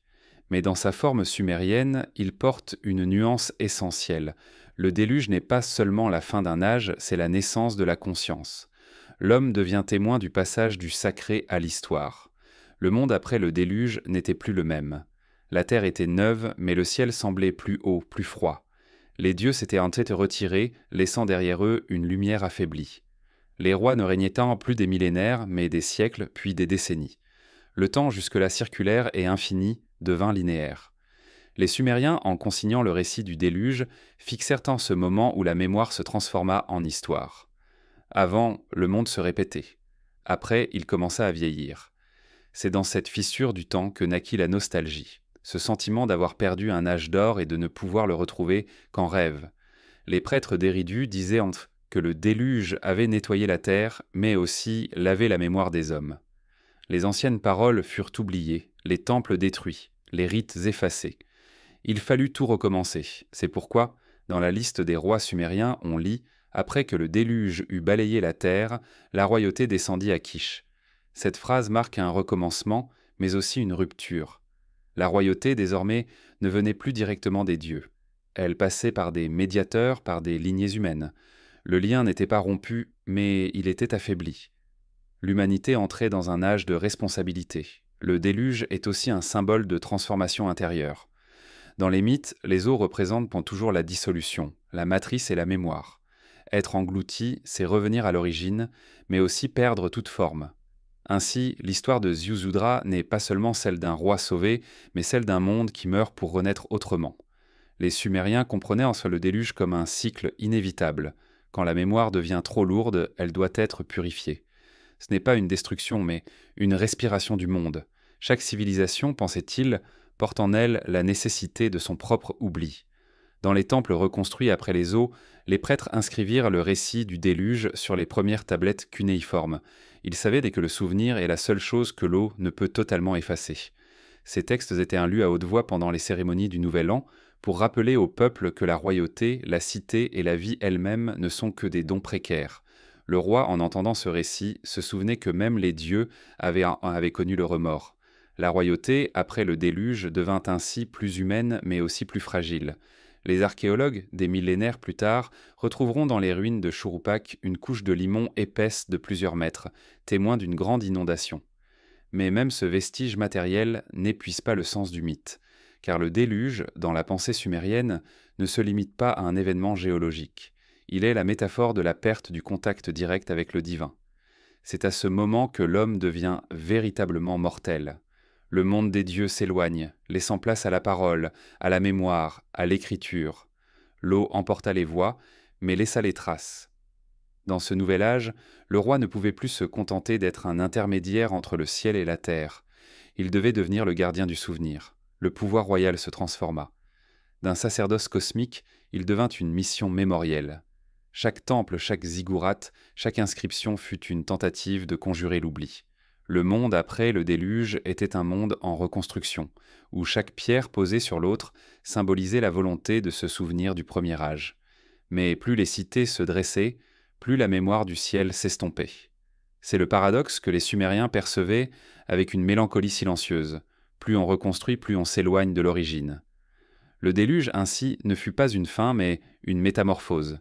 Il ouvrit un intervalle entre l'homme et le divin, un espace où naquirent la pensée, la conscience et le doute. Les dieux, en se retirant, offrirent aux hommes la liberté, mais aussi la peur de cette liberté. Désormais, les les rois régnaient dans un monde où le ciel ne répondait plus directement. Les oracles devinrent obscurs, les signes ambigus. Le silence des dieux fut interprété de 1000 manières, donnant naissance à la religion, à la philosophie et à la quête éternelle du sens perdu. Dans les écoles d'Uruk des siècles après le déluge, les scribes enseignaient encore le récit de Ziusudra. Ils le lisaient non comme une légende, mais comme une leçon. Ce qui est sauvé ne doit pas être oublié. Ces mots guidaient leur travail. À travers eux, la mémoire du déluge devint le fondement moral de Sumer. Se souvenir pour ne pas répéter. Chaque roi, chaque prêtre savait que la royauté pouvait, à tout moment, être retirée si le désordre revenait. La royauté n'était pas un droit, mais une épreuve sans cesse renouvelée. Les Sumériens comprenaient tôt le temps comme un cercle. Le déluge n'était qu'un moment de ce cycle, mais un moment essentiel, celui où le monde se purge de son excès. Ils savaient donc que la mémoire devait parfois sombrer pour renaître plus claire. Dans leurs prières, ils demandaient non pas d'éviter les flots, mais d'avoir la force de reconstruire après eux. Le déluge n'était pas la mort, il était le passage nécessaire à la continuité.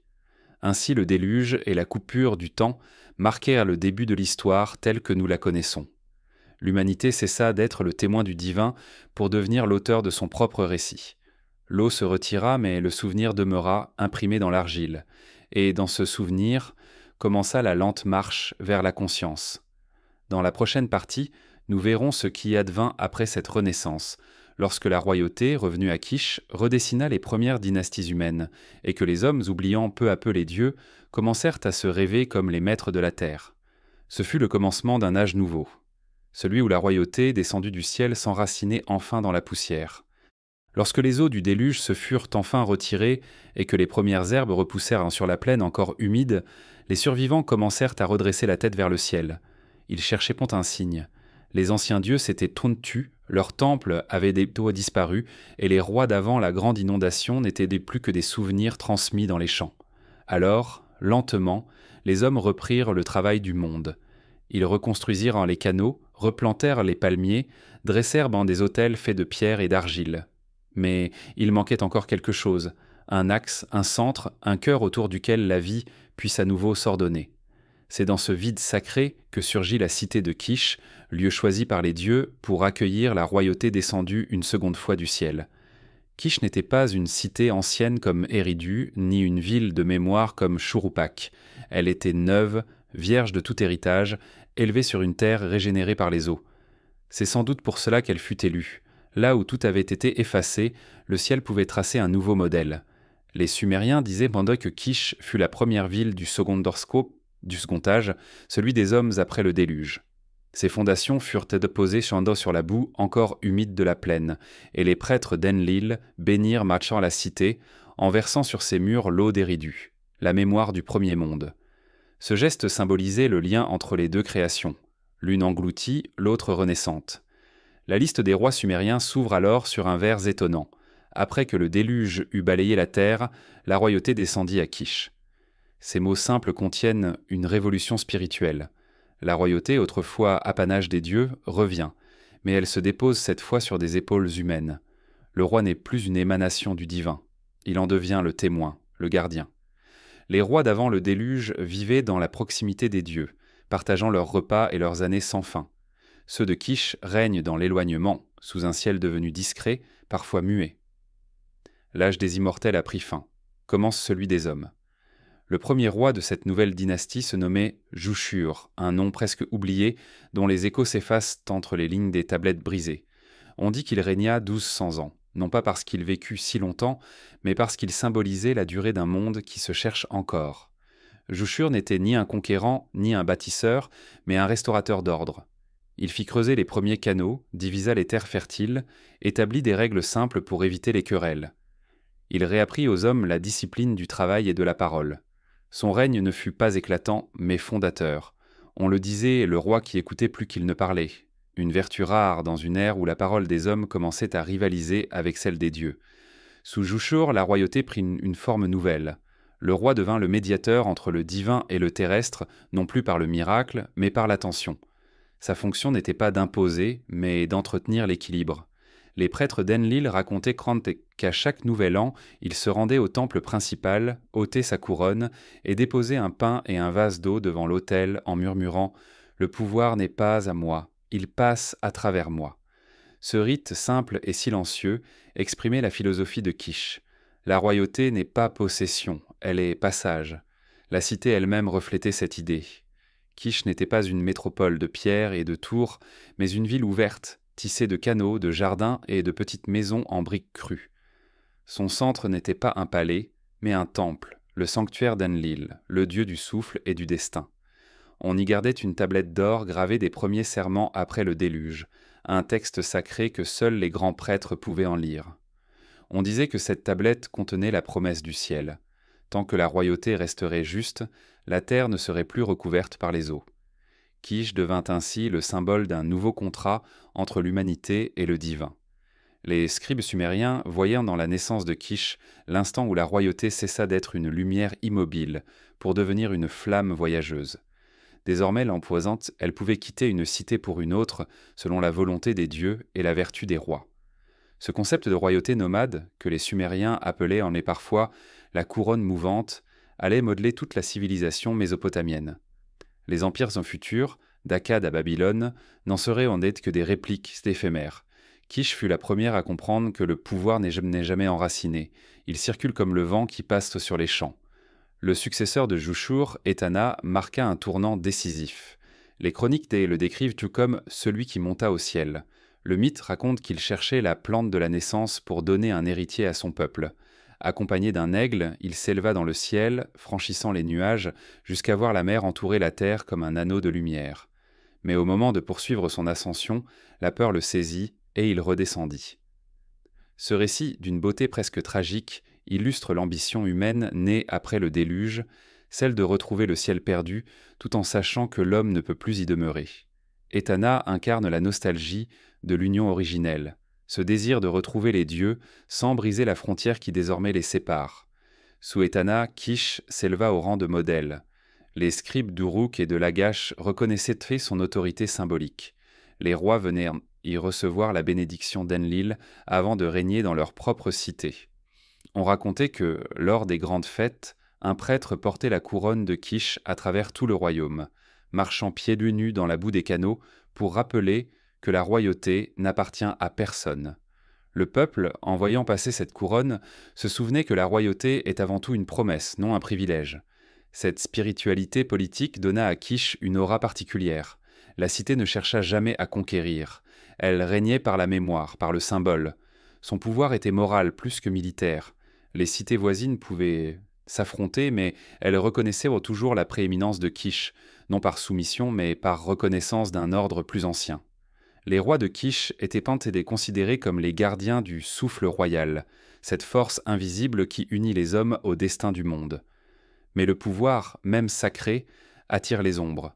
Avec le temps, la simplicité de Kish s'effaça peu à peu. Les descendants d'Etana, plus ambitieux, commencèrent à se considérer comme les héritiers légitimes du ciel. Certains prétendirent en descendre directement des dieux, d'autres élevèrent des sons des temples à leur propre gloire. Les prêtres d'Enlil virent là un signe inquiétant. La royauté encore jeune reproduisait déjà les erreurs de l'âge ancien. Les chants de cette époque prennent un ton mélancolique.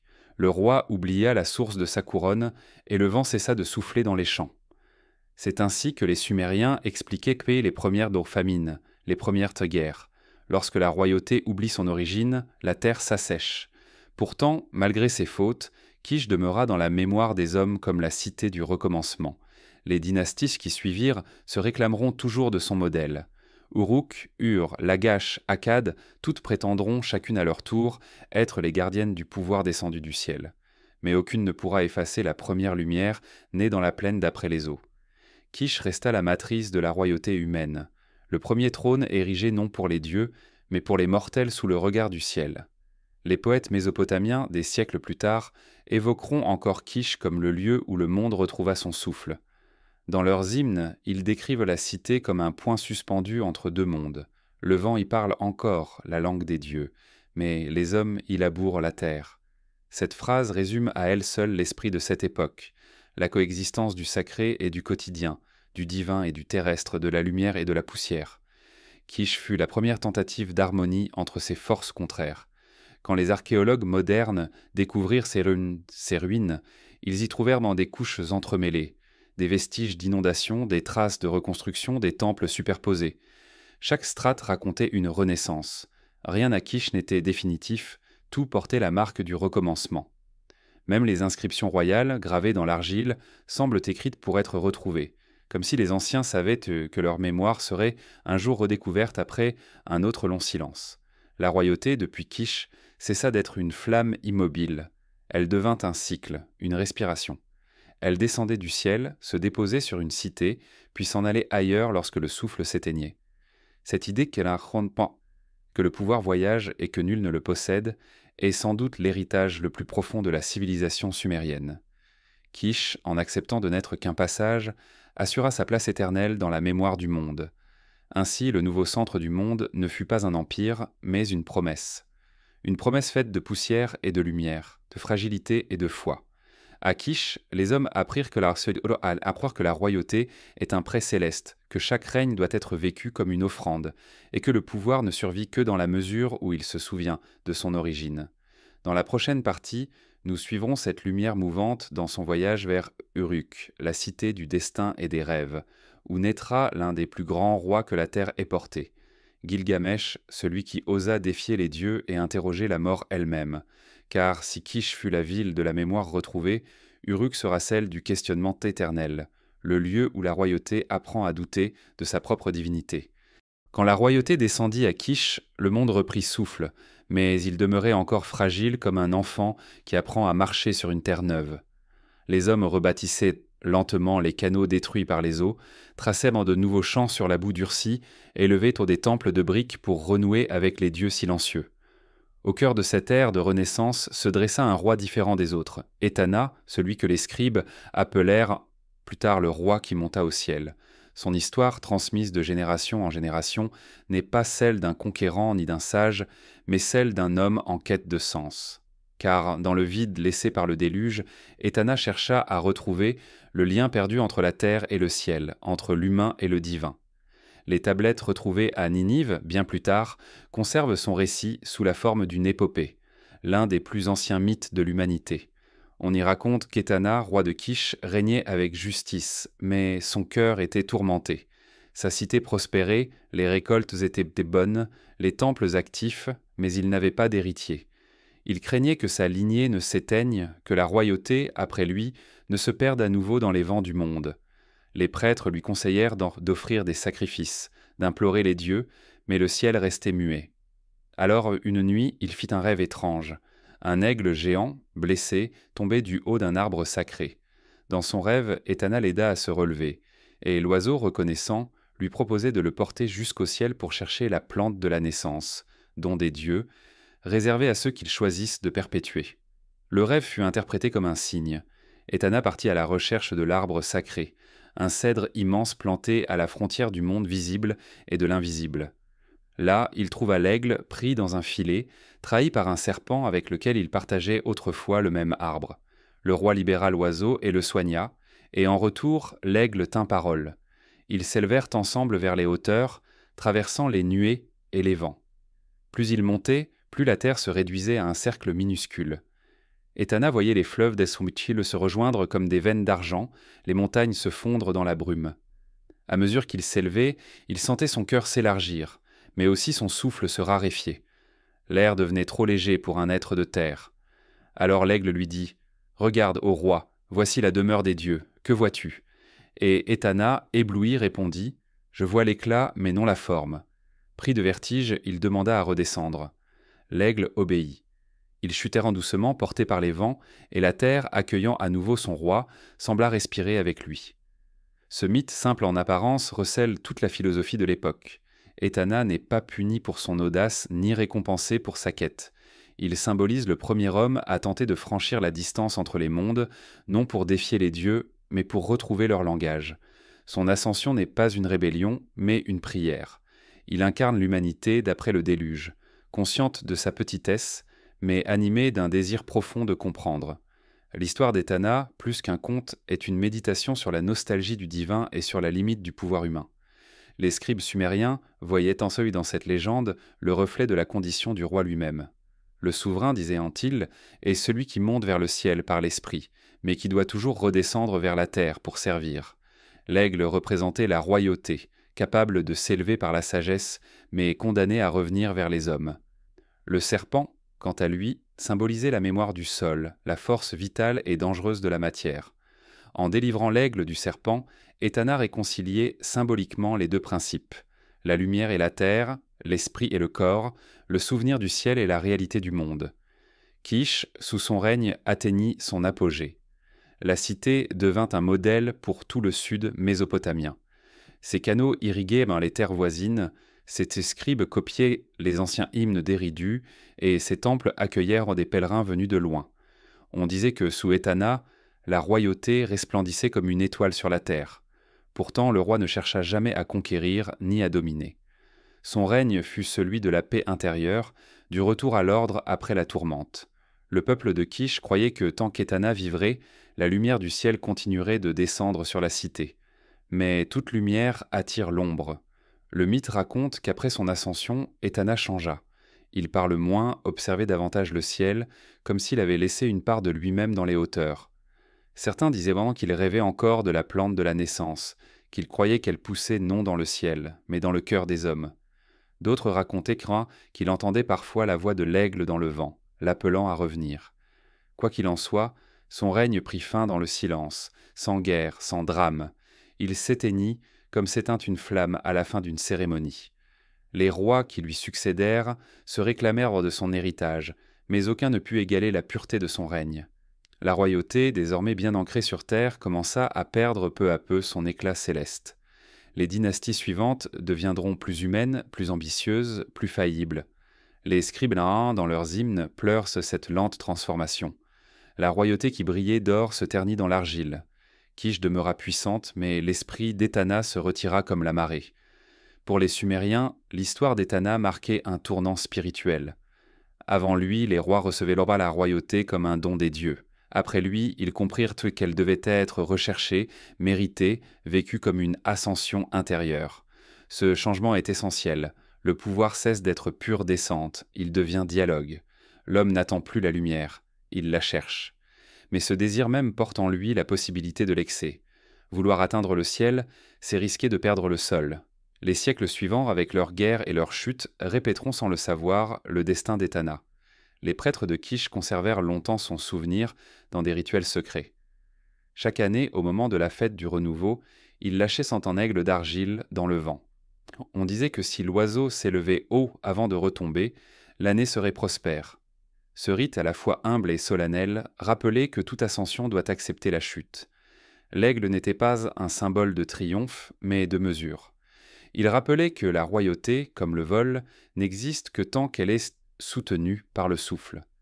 À travers le temps, la figure d'Etana se transforma.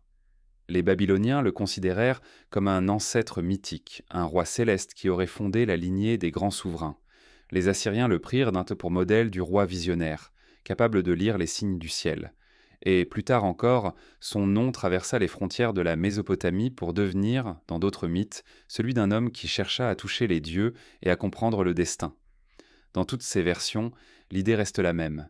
L'ascension d'Etana est l'aspiration humaine vers la connaissance, mais son retour est la sagesse d'accepter la limite. L'histoire d'Etana résonne comme un miroir tendu à toutes les civilisations. Elle rappelle que la quête du ciel ne peut se faire sans respect pour la terre. Les Sumériens, en racontant cette légende, ne cherchaient pas à glorifier un héros, mais à transmettre une leçon. La royauté véritable est celle qui connaît son altitude et son ancrage. Les dieux, dans leur silence, ne punissent donc pas l'homme curieux.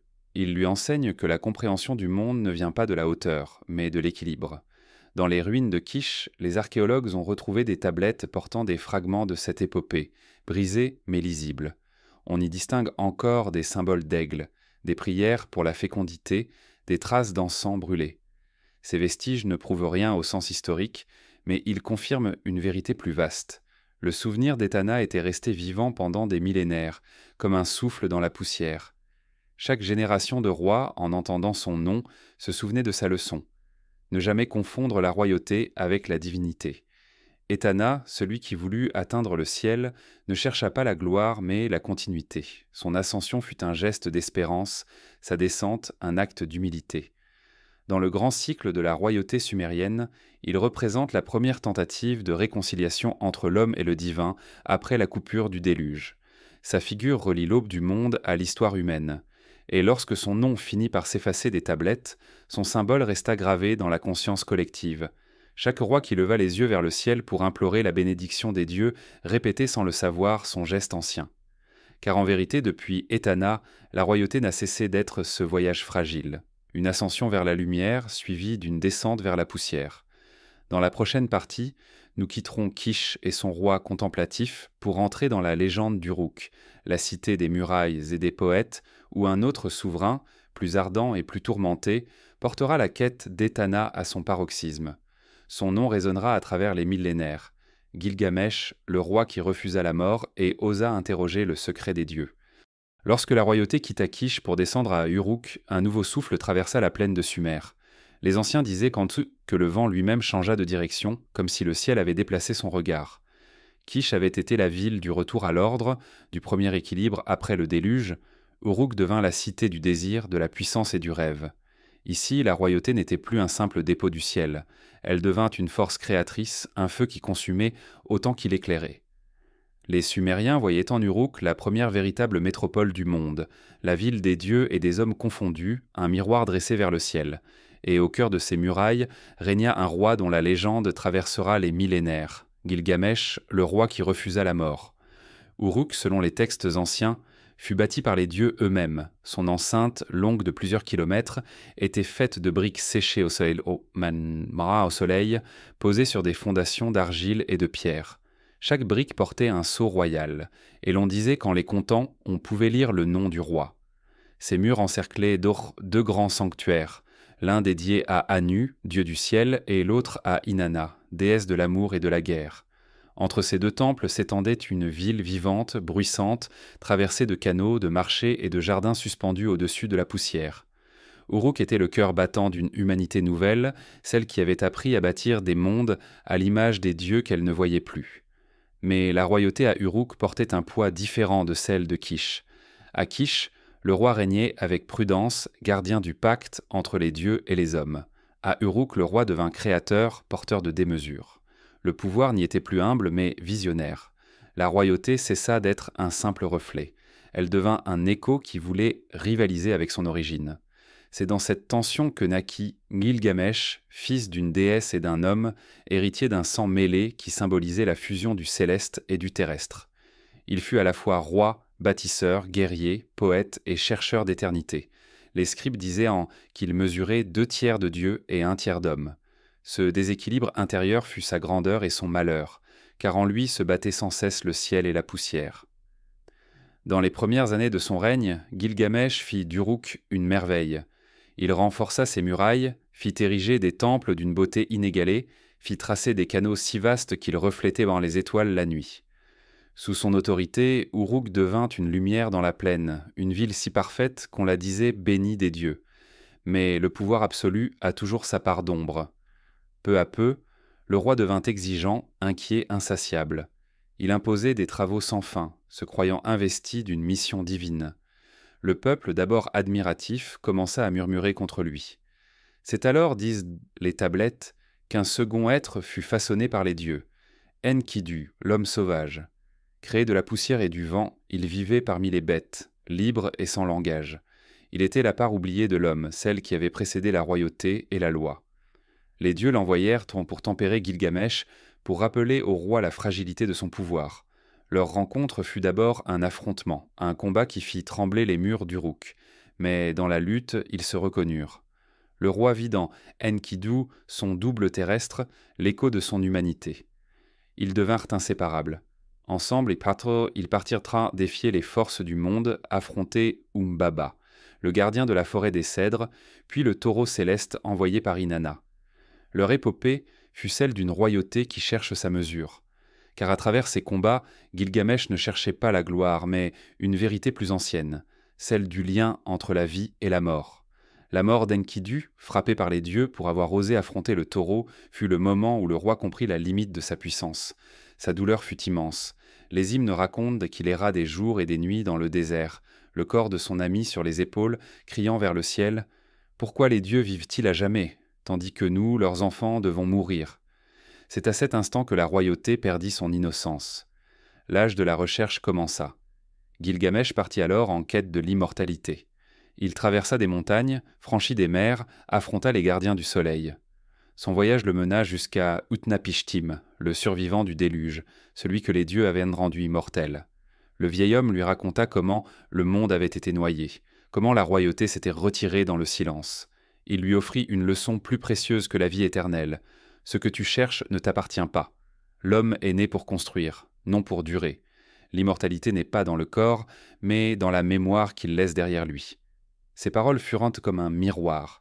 Gilgamesh, en les entendant, comprit que sa quête n'était pas vaine, mais qu'elle devait changer de direction. Il cessa de chercher à fuir la mort pour apprendre à lui donner un sens. Lorsqu'il revint à Uruk, épuisé, vieilli, il monta sur les remparts de sa ville et regarda au loin la plaine qui s'étendait jusqu'à l'horizon. Il dit « Voici les murs que j'ai bâtis. Aucun homme ne vivra éternellement, mais les pierres que nous dressons portent notre souffle. » Cette phrase, transmise par les scribes, condense toute la sagesse sumérienne. La royauté n'est pas la possession du monde, mais la conscience de sa fragilité. Uruk sous Gilgamesh devint le symbole de cette vérité. Une ville d'argile et de lumière où chaque mur était une prière contre l'oubli. L'histoire de Gilgamesh, dans sa grandeur et sa mélancolie, marqua la fin de l'âge mythique de la royauté divine. Après lui, les rois ne seront plus vus comme des dieux, mais comme des hommes choisis pour servir la mémoire. La royauté descend toujours du ciel, mais elle ne réside plus dans le miracle. Elle vit désormais dans la parole, dans l'écriture, dans la trace. Gilgamesh ne trouva pas la plante d'immortalité qu'il cherchait, mais il trouva mieux. Le savoir que toute œuvre humaine, si elle est juste, prolonge la vie du monde. Les scribes qui consignèrent son épopée savaient qu'ils écrivaient plus qu'un poème. Il gravait la première réflexion de l'humanité sur la mort et la royauté, la première tentative d'expliquer pourquoi l'homme, conscient de son destin, continue pourtant à bâtir, à régner, à aimer. Gilgamesh n'est pas seulement un roi, il est l'image de la condition humaine. En lui, la royauté devient introspection. Uruk, la cité des murailles, reste dans la mémoire des âges comme le cœur battant de cette révélation. Ces murs, dont il ne reste aujourd'hui que des fragments, portaient bien autrefois la voix d'un roi qui avait osé questionner les dieux. Et dans cette question même, il trouva la noblesse suprême. La royauté, depuis lors, n'a plus jamais été seulement un don, elle est une responsabilité. Dans le souffle du désert, les archéologues ont retrouvé des fragments d'argile portant les derniers revers de l'épopée. On y lit, dans une langue effacée, mais encore vibrante. Regarde les murs d'Uruk, contemple leur hauteur. Ces pierres sont ton héritage. Les hommes meurent, les cités demeurent, et dans leurs ruines, la mémoire du ciel dort encore.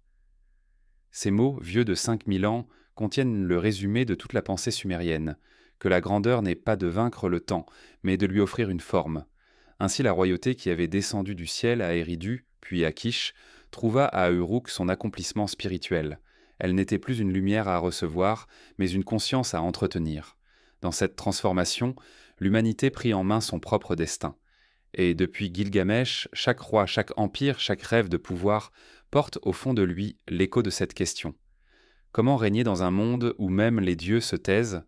Dans la prochaine partie, nous poursuivrons nous poursuivrons cette lente descente du divin vers l'humain. Car après Uruk et Gilgamesh viendront d'autres cités, d'autres rois, d'autres échos du premier pacte. Et sous la poussière des zigguras, une vérité s'étendra comme une ombre, que toute royauté, même la plus puissante, finit par redevenir mémoire. Après le règne de Gilgamesh, quand les échos de sa quête commencèrent à s'effacer dans la mémoire des prêtres, un nouveau silence descendit sur la plaine. La royauté, toujours voyageuse, chercha un autre refuge. Uruk, la cité des murs avait atteint la perfection de la forme et le sommet de la conscience, mais le poids de cette grandeur devint insoutenable. Le ciel semblait s'être retiré un peu plus, et les dieux ne répondaient plus que par signes. Alors la royauté quitta Uruk pour se disperser entre plusieurs cités, Shuruppak, Ur, Adab, Awan. Ce fut le début de l'âge des dynasties perdues, un temps de fractures et de reflets, où le souvenir du divin se fragmenta comme un miroir brisé. Chaque cité garda une part de la lumière originelle, mais aucune ne la posséda entièrement. Shuruppak, que les Sumériens appelaient l'Ar, la ville du sage, se dressait sur les rives du fleuve entre les roseaux et les eaux calmes de l'Euphrate. Les anciens textes disent qu'elle avait survécu au déluge grâce à la bienveillance de Ziusudra, le roi qui avait été sauvé dans l'arche des dieux. Sa descendance, croyait-on, avait conservé quelque chose du savoir primordial, cette connaissance que les hommes avaient presque oubliée. Les rois de Shuruppak régnaient moins par la force que par le conseil. On disait d'eux qu'ils parlaient peu et observaient mal longtemps. Leur cité n'était pas riche en pierres ni en or, mais en mots. C'est là, selon la tradition, que naquirent les premiers proverbes sumériens, ces courtes phrases goinlatrement gravées sur l'argile pour enseigner la prudence, la patience et la justice. Ces instructions de Shuruppak, attribuées à un roi nommé Shuruppak, fils d'Ubaratutu, forment l'un des plus anciens textes de sagesse de l'humanité. On y lit « Ne vole pas le bien d'autrui, car les dieux voient dans le noir. Ne te hâte pas dans tes jugements, car la colère attire la ruine. Honore ton père, respecte ta mère, parle avec mesure, et la vie t'honorera. » Ces maximes, simples mais profondes, reflètent un changement dans la royauté. Le pouvoir cesse d'être cosmique, il devient éthique. Les rois de Shuruppak n'invoquaient plus la foudre, ils invoquaient seulement la parole. Leur autorité se fondait sur la mémoire, non sur la guerre. Ils étaient les gardiens de la parole juste, de la transmission, de la mesure. Pourtant, ce monde fragile reposait sur un équilibre incertain. Car à mesure que la royauté se morcelait, les cités se disputaient mais l'héritage du ciel. Chaque roi voulait être le véritable continuateur d'Uruk, le nouveau dépositaire de la lumière. Les prêtres d'Ur prétendaient que Nana, le dieu Lan, leur avait promis la royauté éternelle. Ceux d'Adab affirmaient que c'était chez eux que la royauté avait choisi de demeurer, parmi les hommes justes et les femmes fidèles. Ainsi naquirent les premières rivalités, non pour des terres ou des trésors, mais pour le souvenir du divin. L'histoire humaine commençait avec ses luttes, ses ambitions, ses oublis. Churupak, dans cette époque d'incertitude, resta la plus ancienne gardienne du passé. Les scribes y entretenaient les archives des temps antédiluviens, copiées de génération en génération. Chaque tablette portait la trace d'une écriture hésitante, comme si les mots eux-mêmes tremblaient en eux sous le poids de l'histoire. Mais le savoir, même sacré, ne protège pas de la ruine. Les légendes racontent qu'un jour, les eaux montèrent à nouveau, non pas sous la forme d'un déluge, mais sous celle d'une guerre. Les cités se levèrent les unes contre les autres. Le fleuve, autrefois source de vie, devint une frontière de sang. Churupak brûla, ses tablettes se fendirent dans la chaleur. Quand les flammes s'éteignirent, la sagesse de ses rois s'était transformée en cendres. La royauté se détourna alors de la ville détruite pour retourner vers Uruk. Mais l'Uruk de ce nouveau cycle n'était plus celle de Gilgamesh. Ce n'était plus une cité héroïque, mais une ville blessée, vieillie, vivant dans le souvenir de sa grandeur passée. Les prêtres d'Inanna, gardiennes des destinées, maintenaient encore les rituels, mais la foi s'était affaiblie. On priait plus par habitude que par conviction. La royauté d'Uruk, dans cette période tardive, devint un théâtre de l'ombre. Les rois régnaient encore, mais leur autorité n'était plus une flamme, seulement une lueur vacillante. Les oscribes de cette époque parlent de Dumuzid, le pêcheur, un roi d'Uruk dont le règne semble flotter entre mythe et réalité. Il aurait succédé à Gilgamesh ou régné avant lui, selon les versions. Ce Dumuzi n'était pas le même que le berger divin d'avant le déluge. Il n'était plus Dieu, seulement homme. Mais les Sumériens, fascinés par les cycles, virent en lui un reflet du passé, une réincarnation symbolique du Dumuzi immortel. Son titre, le pêcheur, n'est pas anodin. Il symbolise celui qui tire du fleuve les âmes perdues, celui qui tente de remonter le filet du temps pour ramener à la surface ce qui fut englouti. Dans ce sens, Dumuzi le pêcheur n'est pas un roi de puissance, mais un roi de mémoire, celui qui maintient un fragile fil entre le présent et l'âge d'or. À travers lui, Uruk tenta de retrouver le souffle du ciel. On raconte que sous son règne, des prêtres partirent en pèlerinage jusqu'à Eridu, la première cité du monde, pour en ramener une poignée d'argile du temple d'Enki. Cette argile, mêlée à celle d'Uruk, servit à reconstruire un autel dédié à la mémoire des anciens rois. Ce rituel poétique et poignant symbolisait la volonté de réunir les fragments du monde brisé. Mais les dieux restèrent silencieux, et la royauté, qui autrefois descendait du ciel avec éclat, ne se manifesta plus que par des songes ou des pressentiments. C'est à cette époque que naquirent donc les premiers doutes. Les scribes, autrefois convaincus de l'origine divine du pouvoir, commencèrent à se demander si la royauté n'était pas devenue une invention humaine. Certains textes tardifs osent écrire « Les dieux donnèrent la royauté, puis les hommes la gardèrent pour eux ». Cette phrase, gravée sur une tablette fragmentaire trouvée à Lagash, marque peut-être la première fissure dans la foi politique du monde sumérien. Le pouvoir désormais n'était plus perçu comme un don, mais comme une responsabilité et parfois un fardeau. Les dynasties de Churupak et d'Uruk s'effacèrent lentement, englouties non par les eaux, mais par le sable et l'oubli. Pourtant, leur trace demeura dans les chants, dans les proverbes, dans les légendes racontées le soir autour des feux. Les Sumériens ne concevaient pas la disparition comme une fin, mais comme un passage. Pour eux, une cité ne mourait jamais vraiment. Elle se retirait dans le monde des ombres, attendant d'être rappelée. C'est pourquoi, même après leur ruine, Churupak et Uruk continuèrent à vivre dans la mémoire collective, comme deux faces d'un même mythe, l'une la sagesse perdue, l'autre la gloire éteinte. Les archéologues modernes ont retrouvé, enfouis sous des mètres de limon, les traces de ces cités disparues. À Churupak, les fouilles ont révélé des maisons simples, des sceaux de marchands, des tablettes couvertes de listes de grains, de noms, de dettes. La royauté, ici, s'était faite gestion, mémoire du quotidien. À Uruk, au contraire, les ruines parlent encore de grandeur, des murs immenses, des temples démesurés, des inscriptions votives dédiées à Inanna. Entre ces deux cités, tout le drame de la civilisation sumérienne s'exprime. Le passage de la parole à la pierre, de la sagesse à la gloire, du souffle divin à la poussière humaine. Mais dans ce déclin apparent, il y a une beauté silencieuse. Car en perdant leur pouvoir, les cités de Sumer offrirent à l'humanité quelque chose de plus précieux, la mémoire de la fragilité. Les rois ne régnaient plus sur des empires, mais sur des souvenirs. Le pouvoir n'était plus une manifestation des dieux, mais un effort pour préserver la trace de leur passage. C'est peut-être là le sens caché des dynasties des perdus.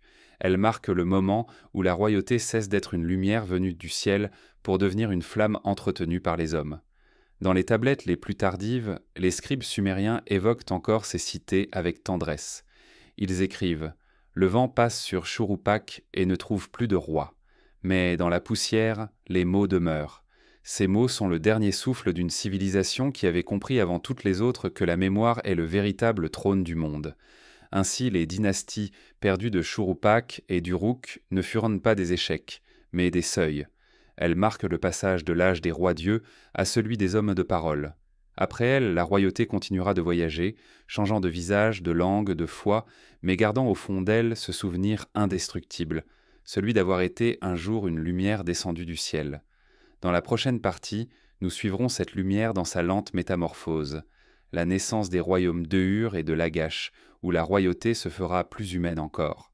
Une royauté des bâtisseurs, des prêtres et des poètes. Dernière tentative pour unir dans la poussière le rêve du divin et la vérité de la terre. Après le long crépuscule des dynasties perdues, alors que les cités de Sumer se redressaient lentement de leurs ruines, Uruk demeurait debout, comme un témoin d'un âge révolu. Ces murs bâtis des siècles plus tôt par les mains d'hommes et de dieux gardaient encore la chaleur du passé. Les prêtres m'y disaient que tant que Uruk subsisterait, la mémoire du monde ne s'éteindrait pas. C'est dans cette ville, ce cœur de poussière et de lumière, qu'un roi naquit pour défier non seulement le destin des hommes, mais celui du temps. Gilgamesh, fils de Lugalbanda et de la déesse Ninsun, héritier d'un sang double et d'une angoisse éternelle. Les scribes le décrivaient comme un être d'une beauté terrifiante, dont la force égalait celle de 7 hommes. Il bâtissait, jugeait, combattait, aimait, mais derrière sa puissance résonnait un vide plus profond que la mer. Gilgamesh était 2 tiers dieu et 1 tiers homme, et cette fraction d'humanité le condamnait à la douleur, car les dieux dans leur perfection ne connaissent un peu ni la perte ni le souvenir. Mais l'homme, lui, vit dans la tension de ce qu'il a été et de ce qu'il ne sera plus. Gilgamesh portait cette conscience comme une blessure. Sa royauté, dès ses débuts, fut une quête déguisée, un combat contre l'invisible. Dans les premiers temps de son règne, Uruk resplendissait. Gilgamesh érigea des temples, agrandit les murailles, traça des jardins. Il voulait faire de sa cité une image de l'éternité. Les habitants l'admiraient autant qu'ils le craignaient. Car le roi, emporté par son désir de perfection, exigeait de tous la même ferveur que celle qui brûlait en lui. Il appelait ses sujets à des travaux sans fin, comme s'il voulait élever Uruk jusqu'au ciel. Certains y voyant une folie, d'autres une forme de dévotion. Mais au fond de lui, Gilgamesh ne construisait pas pour dominer. Il bâtissait pour repousser la mort. Chaque brique posée, chaque mur dressé était une prière de pierre adressée au temps. Les dieux, observant depuis leur silence, décidèrent de lui donner un miroir. Ils façonnèrent dans l'argile un être sauvage, Enkidu, pour lui opposer la force de la nature, celle qui ne se soumet ni au pouvoir ni à la mémoire. Enkidu vivait parmi les bêtes, buvant aux rivières, courant nu dans la poussière. Il ne connaissait ni loi, ni temple, ni roi. Lorsqu'il fut amené à Uruk, apprivoisé par la parole et par le pain, il découvrit la civilisation et, avec elle, la conscience de la perte. Sa rencontre avec Gilgamesh fut violente, mais elle devint amitié. 2 forces contraires s'unirent, la nature et la royauté, le sauvage et le savant, l'oubli et la mémoire. Ensemble, ils entreprirent d'Adam des exploits que nul n'avait osés. Ils quittèrent Uruk pour affronter Umbaba, le gardien de la forêt des cèdres, monstre ancien laissé par les dieux pour préserver un lieu interdit. Ce voyage à travers les montagnes et les brumes fut autant une guerre qu'une initiation. Car en tuant Umbaba, ils rompirent un équilibre. La forêt, symbole du monde premier, tomba sous leurs coups. Les vents se turent. Le sang du géant se mêla à la sève des arbres, et Gilgamesh comprit que la gloire a toujours le goût de la perte. Pourtant, il ne s'arrêta pas. Enkidu et lui défièrent encore les dieux en abattant le taureau céleste, envoyé par Inanna pour punir leur orgueil. Ce fut l'apogée de leur bravoure, mais aussi le commencement de la fin. La mort d'Enkidu vint comme une sentence. Les dieux, lassés de voir les hommes prétendre à leur pouvoir, frappèrent celui des 2 qui avait moins fauté, comme pour enseigner la mesure à l'autre. Enkidu tomba malade. Pendant 12 jours et 12 nuits, il lutta contre un mal qui venait du ciel. Gilgamesh, impuissant, veilla à son chevet.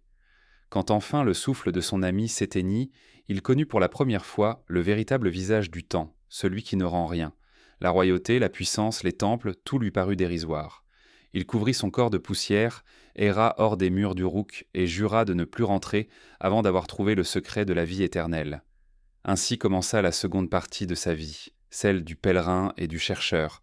Il parcourut les déserts, traversa les montagnes jumelles où se lèvent les soleils, franchit les eaux de mort gardées par les ombres. Partout il demandait la même chose, où se cache la vie qui ne finit pas? Les dieux se taisaient, mais les hommes lui répondaient en paraboles. Les uns disaient « La vie est dans le blé que tu sèmes », d'autres « Elle est dans le nom que tu laisses ». Mais Gilgamesh ne voulait ni symbole ni illusion. Il cherchait la vérité nue, celle qui échappe à la poussière. Son voyage le mena jusqu'à Utnapishtim, l'homme que les dieux avaient sauvé du déluge. Il le trouva vivant au-delà du monde, dans un lieu où le temps ne coule plus. Utnapishtim lui raconta l'histoire des eaux, comment les dieux avaient décidé d'effacer la terre, puis comment, par compassion ou ruse, Enki lui avait ordonné de construire un navire pour préserver la vie. Quand les flots se furent retirés, les dieux, émus par le sacrifice, lui offrirent l'immortalité, non comme une récompense, mais comme un isolement. Depuis ce jour, dit-il à Gilgamesh, je vis sans fin, mais je suis séparé de tout. La vie éternelle n'est pas un don, c'est un exil. Ces paroles, pour la première fois, firent à vaciller le roi. Pourtant, Utnapishtim, voyant sa détresse, lui révéla l'existence d'une plante miraculeuse qui pousse au fond des mers, capable de rendre à l'homme la jeunesse perdue. Gilgamesh plongea dans les eaux sombres, l'arracha des profondeurs et remonta vers la lumière. Il tenait entre ses mains le miracle qu'aucun roi avant lui n'avait saisi. Mais sur le chemin du retour, épuisé, il s'endormit. Un serpent, attiré par l'odeur, s'approcha et dévora la plante. En se glissant hors de sa peau, il renouvela la sienne. C'est ainsi, dit la légende, que le serpent obtint le don du renouveau, et l'homme perdit pour toujours celui de l'immortalité. Quand Gilgamesh se réveilla et vit la plante disparue, il pleura. Mais ses larmes n'étaient plus de désespoir, elles étaient d'acceptation. Il comprit que la sagesse ne se trouve pas dans la victoire sur la mort, mais dans la compréhension de sa nécessité. Car sans fin, il n'y a pas de commencement. Sans perte, il n'y a pas de mémoire. Il retourna à Uruk, plus calme, plus lucide, portant en lui la certitude que son œuvre serait son éternité. Sur les remparts, il s'adressa à un scribe. « Grave mon histoire sur la pierre, que les générations futures sachent ce que j'ai cherché. C'est ainsi que naquit la première grande épopée de l'humanité, celle où un roi, à force de vouloir être un dieu, découvrit qu'être homme est le plus grand des mystères. Le règne de Gilgamesh prit fin dans la paix. Ses successeurs le vénérèrent comme un demi-dieu, un intercesseur entre le ciel et la terre. Des temples furent bâtis en son nom, non pour prier son immortalité, mais pour honorer son humanité. Les prêtres d'Uruk récitèrent pendant des siècles son histoire comme une prière funèbre et une leçon de sagesse.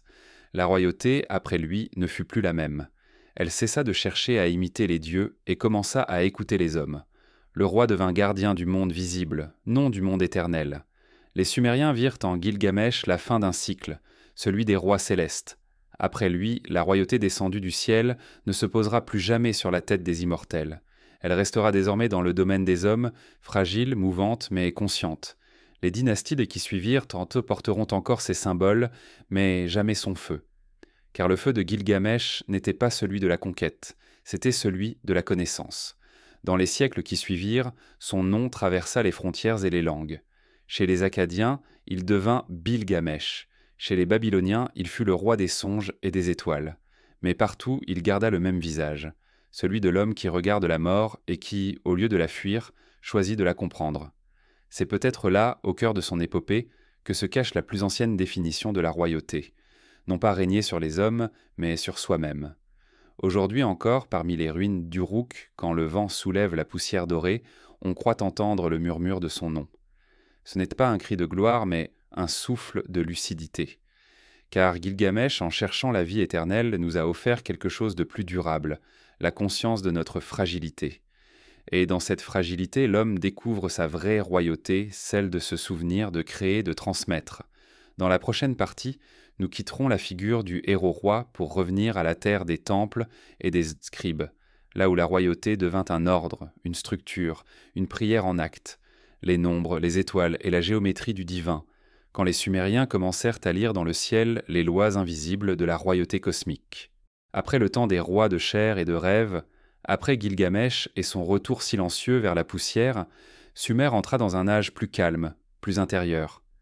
Les guerres se firent rares, les grandes légendes s'endormirent, mais un autre miracle, plus discret, commença à naître, celui de la pensée. Dans les temples d'Ur, d'Eridu et de Nippur, les prêtres se penchèrent sur le ciel. Ils observaient dans les astres, notaient à leur passage, mesurèrent les ombres du soleil, comptaient les jours entre les crues du fleuve. Ce n'était plus l'âge des dieux visibles, mais celui de leurs traces. Le monde, désormais, ne parlait plus par la foudre ou la voix du tonnerre, mais par les rythmes et les nombres. Les Sumériens comprirent alors que le divin s'exprimait moins dans le miracle que dans l'ordre. Leurs rois, autrefois médiateurs entre le ciel et la terre, devinrent les gardiens de cette harmonie invisible. Les plus anciens scribes disaient que le Dieu mesure le monde avant de le créer. Cette phrase, gravée sur une tablette de Uruk, résume toute la philosophie de cette époque. La création est une architecture, et le roi sur terre doit en être l'arpenteur. Dans chaque cité, on traçait les temples selon des proportions précises, alignées sur les étoiles. Les ziggourats, ces montagnes d'argile élevées vers le ciel, n'étaient là pas seulement des monuments religieux. Elles étaient des instruments de mesure, des ponts entre le temps humain et le temps cosmique. Les prêtres y montaient pour observer le lever d'Inanna, la déesse étoile, ou le passage de Nana, le dieu lune. Ces observations devinrent les premiers calendriers, les premières tentatives de lire le mouvement du ciel comme un texte sacré. Les rois de cette ère n'étaient non plus des conquérants, mais des géomètres du sacré. Ils gouvernaient non par la guerre, mais par la précision. On les appelait ceux qui comptent les jours et pèsent les saisons. Chaque récolte, chaque cérémonie, chaque offrande devait suivre le rythme du ciel. L'ordre politique était un reflet de l'ordre cosmique. Les scribes, devenus astronomes et théologiens, calculaient les correspondances entre le cycle des planètes et la durée des règnes. On croyait que la chute d'un roi correspondait toujours à un désalignement des astres, à une erreur dans la symétrie du monde. Ainsi, la royauté ne se mesurait plus en bataille, mais en équilibre. Les tablettes retrouvées à Nippur contiennent des diagrammes étranges, des cercles, des lignes, des symboles d'étoiles reliés entre eux par des marques cunéiformes. Ce ne sont pas des cartes du ciel, mais des cartes du sens. Elles représentent le monde comme une structure ordonnée, où chaque chose a sa place, son poids, son rythme. Les Sumériens y voyèrent la signature du divin. Comprendre l'univers, c'était approcher la pensée des dieux. Et dans cette quête, le roi était le garant de l'harmonie entre le visible et l'invisible. Il devait s'assurer que les temples étaient construits selon la géométrie sacrée, que les rituels étaient célébrés au moment exact où les planètes s'accordaient d'un. Le moindre désordre dans ces correspondances pouvait, pensait-on, provoquer la sécheresse, la maladie ou la guerre. Les prêtres astronomes appelaient à coller cette science l'art de l'équilibre du monde. Ils disaient que le ciel et la terre étaient liés par un même fil de nombres. Le roi, en maintenant la justice sur terre, participait à maintenir le mouvement juste des étoiles. Ainsi, la royauté redevenait cosmique, mais sans miracle ni apparition divine. Elle devenait une science de la stabilité. Les scribes de cette époque parlaient souvent du roi comme d'un bâton de mesure dressé entre les mondes. Ils ne commandaient plus les dieux, il imitait leur ordre. Ce tournant spirituel marqua un changement profond dans la manière de concevoir le pouvoir. L'homme, désormais, n'espérait plus voir le ciel descendre vers lui. Il cherchait à s'élever vers sa logique. La prière se fit observation. La foi devint méthode. Les Sumériens ne séparaient pas encore la science du sacré. Mesurer le ciel, c'était prier. Écrire les chiffres, c'était invoquer l'équilibre. Dans les écoles de scribes, les élèves apprenaient à tracer des colonnes de symboles pour compter les grains ou les jours, mais chaque calcul commençait par une invocation. Que les dieux guident ma main pour que le monde reste en ordre. Ainsi les nombres devinrent des prières silencieuses, les premières formules d'une pensée rationnelle, encore enveloppée de mystère. Les ziggourats, ces temples en étages, furent conçus selon une géométrie sacrée. 4 côtés pour les directions du monde, 7 niveaux pour les sphères célestes connues, et un sommet réservé à la contemplation. Le roi y montait parfois seul, avant l'aube, pour observer le ciel. Là, dans le vent, il restait immobile, les yeux levés vers la première lumière. Les scribes racontent que certains rois, à cet instant, entendaient spandre le monde respirer. Ils disaient alors « Le Dieu est le nombre et le silence ». Ces paroles simples et mystérieuses résument la nouvelle royauté, un pouvoir fondé non sur la domination, mais sur la compréhension du rythme universel. Les Sumériens croyaient que chaque étoile correspondait à une cité, chaque planète à une dynastie. Quand un astre s'éteignait, un royaume tombait. Quand une nouvelle étoile apparaissait, un roi naissait. Ce tissage constant entre le ciel et la terre créait une vision du monde où rien n'était isolé. Le roi n'était pas au-dessus du peuple, mais au centre d'un réseau de forces invisibles. Il incarnait la symétrie entre le haut et le bas, entre le destin et la volonté. Cette conception cosmique donna naissance à une théologie du pouvoir qui allait traverser les millénaires. Les rois mésopotamiens, puis babyloniens, hériteront de cette idée que gouverner, c'est maintenir la géométrie du monde. Plus tard, les astronomes grecs, les prêtres égyptiens, les mystiques perses reprendront cette même image, l'univers comme une figure parfaite, et l'homme comme son gardien. Mais c'est à Sumer, dans le silence de ces temples d'argile, que cette idée fut d'abord écrite. Les inscriptions royales de cette période sont d'une sobriété étonnante. Les rois ne s'y glorifient pas de leur victoire, mais de leur mesure. J'ai aligné le temple sur la trajectoire du dieu Lune. J'ai calculé le mois où le fleuve se soulève. J'ai tracé le plan du monde selon le ciel. Ces phrases gravées dans la pierre montrent à quel point la royauté sumérienne s'était transformée en fonction de l'ordre cosmique. Gouverner n'était plus exercer la force, mais lire et ajuster. Le roi devenait un interprète du divin, non un acteur de sa volonté. Cette transformation fit naître une forme de calme dans la civilisation sumérienne. Les dieux, désormais compris comme principe d'équilibre plutôt que comme êtres capricieux, perdirent leur visage mais gagnèrent en profondeur. La religion devint une contemplation du mouvement du monde. Les rois, eux, s'effacèrent derrière leurs œuvres. Peu de noms survivent de cette époque, mais les structures qu'ils laissèrent, les temples alignés, les calendriers lunaires, les calculs d'équinoxes, témoignent de leur foi silencieuse dans le nombre. Et pourtant, derrière cette harmonie apparente, une inquiétude subsistait. En cherchant à comprendre le ciel, les hommes commencèrent à pressentir leur solitude. Plus ils mesuraient, plus le divin s'éloignait. La royauté, jadis un feu descendu du ciel, devenait une abstraction, un devoir. Le roi Tchfa, autrefois éclairé par les dieux, se retrouvait désormais à observer une lumière qu'il ne pouvait plus atteindre. C'est peut-être pour cela que les Sumériens, malgré leur science ne cessèrent d'aider jamais de prier. Ils savaient que le monde, si parfait qu'il semble, repose sur un mystère qu'aucun calcul ne peut dissoudre. Les prêtres astronomes de Nippur disaient « Quand le roi regarde le ciel, il voit sa propre image renversée ». Dans cette phrase réside la mélancolie de la fin de Sumer. La royauté, devenue géométrie, avait perdu sa chair. Elle était juste, mais lointaine. Les dieux n'y parlaient plus qu'à travers les mouvements des astres, et le roi n'y répondait que par des chiffres. Le dialogue ancien, celui du souffle et du feu, s'était mué en silence et en ordre. Mais cet ordre fut la dernière offrande des Sumériens au monde.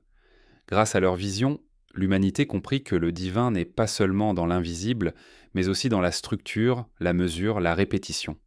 Les nombres qu'ils gravèrent dans l'argile deviendront les fondements de toutes les civilisations futures, les cycles des saisons, les architectures sacrées, la notion même de temps. Ils firent du calcul un acte de foi. Ainsi les rois de cette époque furent les derniers véritables rois du ciel.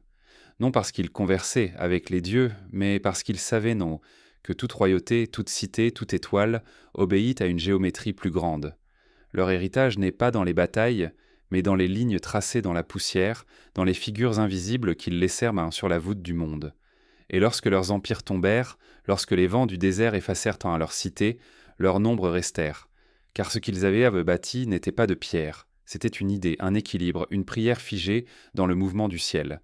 Dans la prochaine partie, nous suivrons le passage de cette sagesse vers un nouveau monde, celui où les rois cessèrent d'être des géomètres pour devenir des messagers du destin, où la parole des prêtres prit la place des astres, et où la royauté, fatiguée d'ordre, chercha de nouveau la ferveur, les archives d'argile et la fracture du temps.